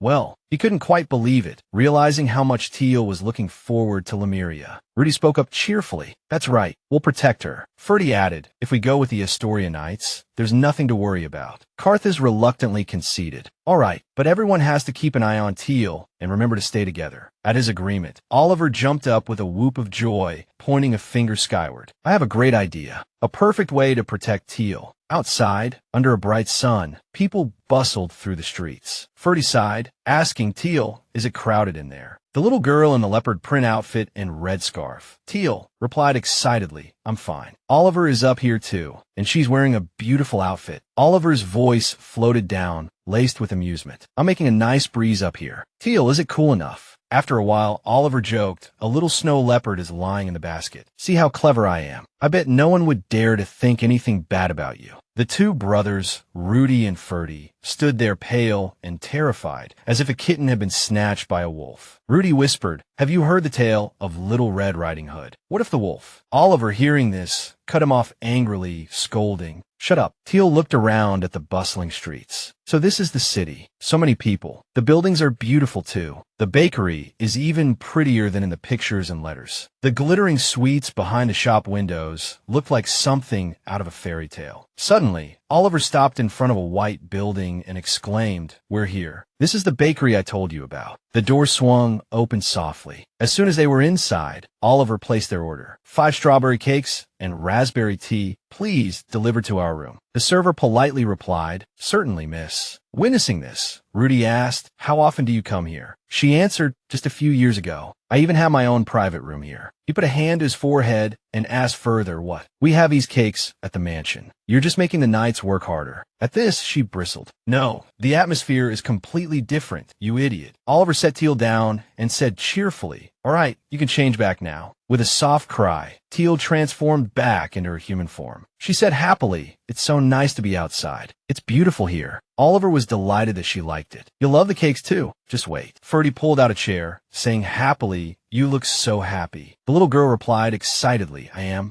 I'm so excited. She didn't notice a light emanating from her chest. Suddenly, the light spread, and she looked at it in confusion. Suddenly, Ferdy shouted, Thiel. She said fearfully, the lights, they're coming out on their own. Rudy panicked too, stammering, oh no, I think they're bringing the cakes. Oliver also panicked, running around. Quick, hide, hide. A person carrying a tray of food entered, saying politely, excuse me, your cakes. The server froze, seeing 3 panting figures. We were measuring our heights, Rudy blurted out. Ferdy, you've grown taller, Oliver added. Give them to me, I'll set them down. Thiel hid uncomfortably under the table, the points of light still flickering out. Oh no, I'm too excited. Sometimes I lose control like this, especially when I'm happy. But not now. Watching the motes of light drift aimlessly like goldfish, she sweated with fear. I hope it stops, disappears. Please stop coming out. The little girl suddenly had an idea. Think of something bad. Nestrian, grandfather Chender. Suddenly, the lights vanished. She sighed in relief. Phew, they're disappearing. That worked. After a moment, Thiel raised her hand and asked, can I come out now? Ferdy said, are the lights gone? Thiel replied, yes. She apologized awkwardly. I'm sorry. It must be because I was too happy. I get like this sometimes. The two brothers reassured her. It's okay, Thiel. Yeah,